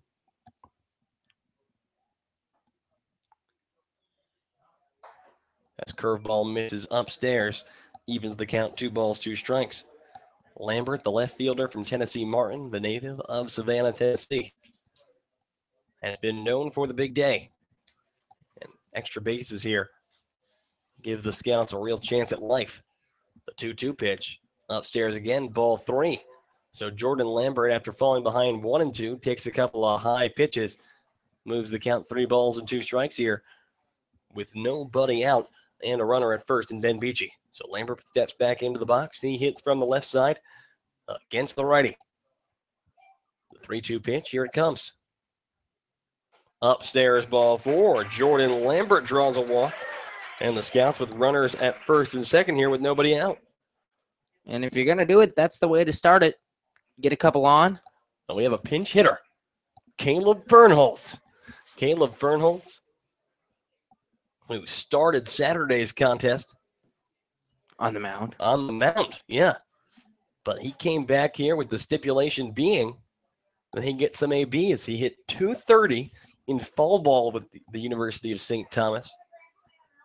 Fernholz hasn't gotten an at-bat yet with the Scouts. Didn't get any at-bats in the spring with St. Thomas either. He said he hasn't had a regulation at-bat in his collegiate career since his freshman year. He got 1 at-bat. He popped out in the infield. He just missed it, he said. So Fernholz, though, if you see his BP, he has tremendous power. You can guarantee a couple balls going out. First pitch here to Fernholz. Off the plate, 1 ball, no strikes. Fernie, the native of Cashton, Wisconsin. He awaits the 1-0 pitch. That one finds the outside part of the plate for a called strike 1. And Nixich just missed on the first pitch outside. That time he just got the corner. And literally nearly the same spot. A ball and a strike now. Here's the pitch to Fernholz. And he hits that one in the air, right center field gap, and that ball's going to drop and roll to the wall. Ben Beachy rounding third and heading for home. Caleb Fernholz is at second. Jordan Lambert goes home. Welcome to the batter's box, Caleb Fernholz. A 2 RBI double in his first collegiate at-bat, and that puts 2 runs on the board for the Scouts. Still nobody out in the runner in scoring position. And this game has been cut to 9-6 in favor of the Mariners. And you think Bubba Cates is gonna maybe think about putting Fernie in the old lineup from now on? Well, he darn well should. So Fernholz now hitting 1,000 on the year, and That is exactly what I was looking for. He's definitely a happy man right now. No question about it. So Chris Ackerman now steps to the plate. First pitch to Ack. Curveball missing way high. 1 ball and no strikes. The tying run is now on deck, which is not something I thought would happen in this game. The Scouts fighting back and just makes you a little bit upset that The rain, the rain came in the top half of the inning because it sure threw Kyle Brunner off.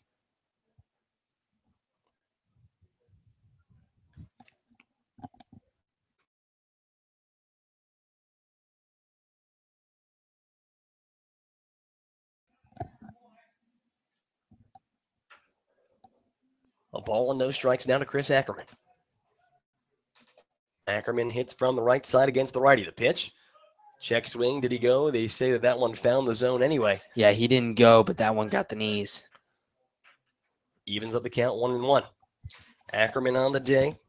1 for 4. Has only hit a single back in the second inning, I should say, that opened up the offense for the Scouts. He takes fastball right down the heart. 1 ball, 2 strikes. And it's like he knows that fastball is getting the zone on the outside part of the plate, but he just doesn't like that outside pitch, so he's kind of checking his swing.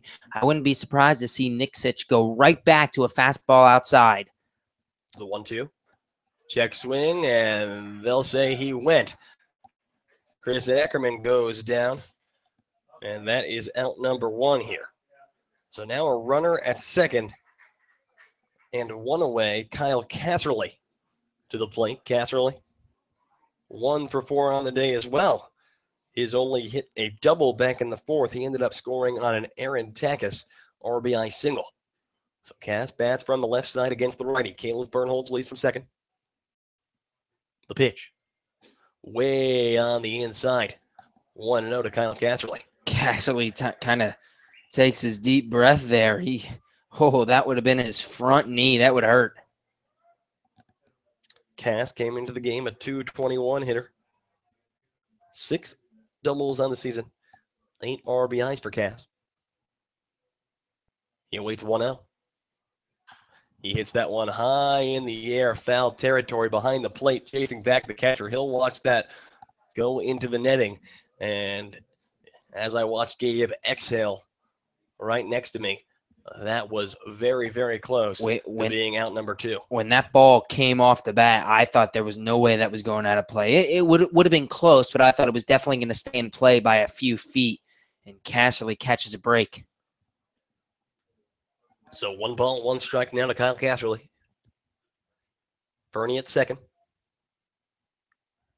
And Cass rips that one deep into center field, but the center fielder Fitzsimmons has it. He'll make the grab. Kyle Casserly puts the bat on the ball, but just hits it right where someone's standing. And the Scouts are down to their final out in this ballgame. And that's been the story of Kyle Casserly's season. He has hit the amount of balls he has hit very hard off the bat, just right to someone. It's too many to count, I should say. Cass batting a little above 200. But if a couple balls bounce, or I should say fly the other way, then he could be easily around a 300 hitter. So now it's Caden Owens. Caden doubled his last time up. He bats from the left side here against the righty. Pitch. And Caden fouls that one straight back over the bleachers. 0-1 to count. The ball game really could have been tied if Caden had been given the opportunity to advance from second to third on his double, but Bubba Cates chooses to play it safe, and unfortunately, Aaron Takis, Ange Bourgeois, and Francisco Andina could do nothing with him. The 0-1 to Caden Owens. That one curveball taken low, evens the count. 1 ball, 1 strike. Owens with the double extends his hit streak to 6, though. Indeed, and that's very true.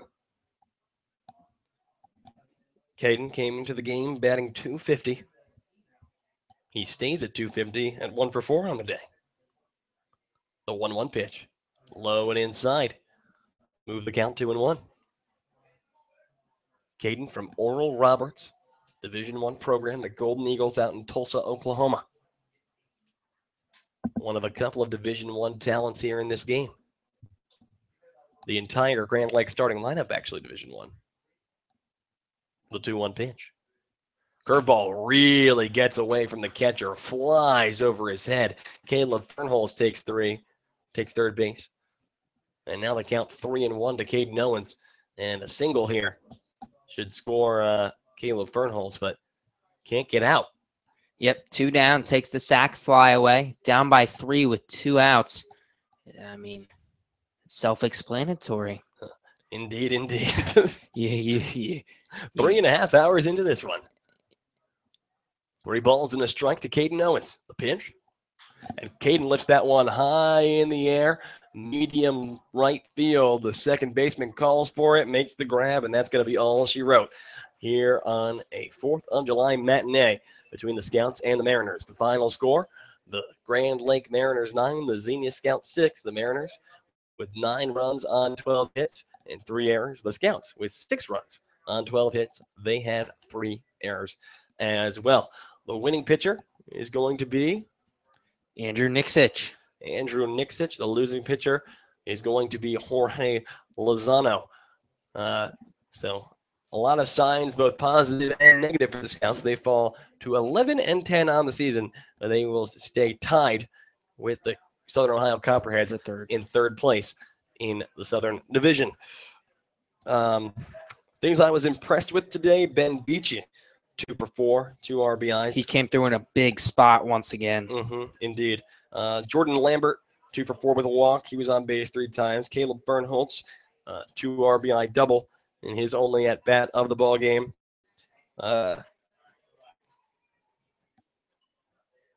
Francisco Andina had 2 hits. And just to kind of give you some final thoughts here as we wrap this one up, the big thing for the Scouts today, runners left on base. Oh, yes. The Scouts leave 10 runners on base, and just to give you an idea, they had a runner in scoring position in the 1st and the 2nd inning, couldn't bring him in. They had a runner in scoring position in the 5th inning, couldn't bring him in, and a runner in scoring position in the 8th inning and couldn't bring him in. So not only do they leave 10 on base, they have runners in scoring position 4 separate times, and they can't get the big hit. And one of those times, it was the leadoff double from Caden Owens, and you have the tying run on second in the 8th inning, and you go down 1, 2, 3. That'll hurt you. Yes, indeed. It's a game of what could have been for the Xenia Scouts, and unfortunately, the Mariners taking the lead on the drop ball by Chris Ackerman over at home. A series of questionable calls over at first, and then runners end up scoring. But this one is official, and there's nothing you can do about it. The Scouts, like we said, still with the winning record. They stand at 11-10. Their 4-game winning streak will be held at that. But the opportunity to start a new winning streak tomorrow. The Scouts and the Mariners will be back in action at 7 p.m. or 7:05 p.m.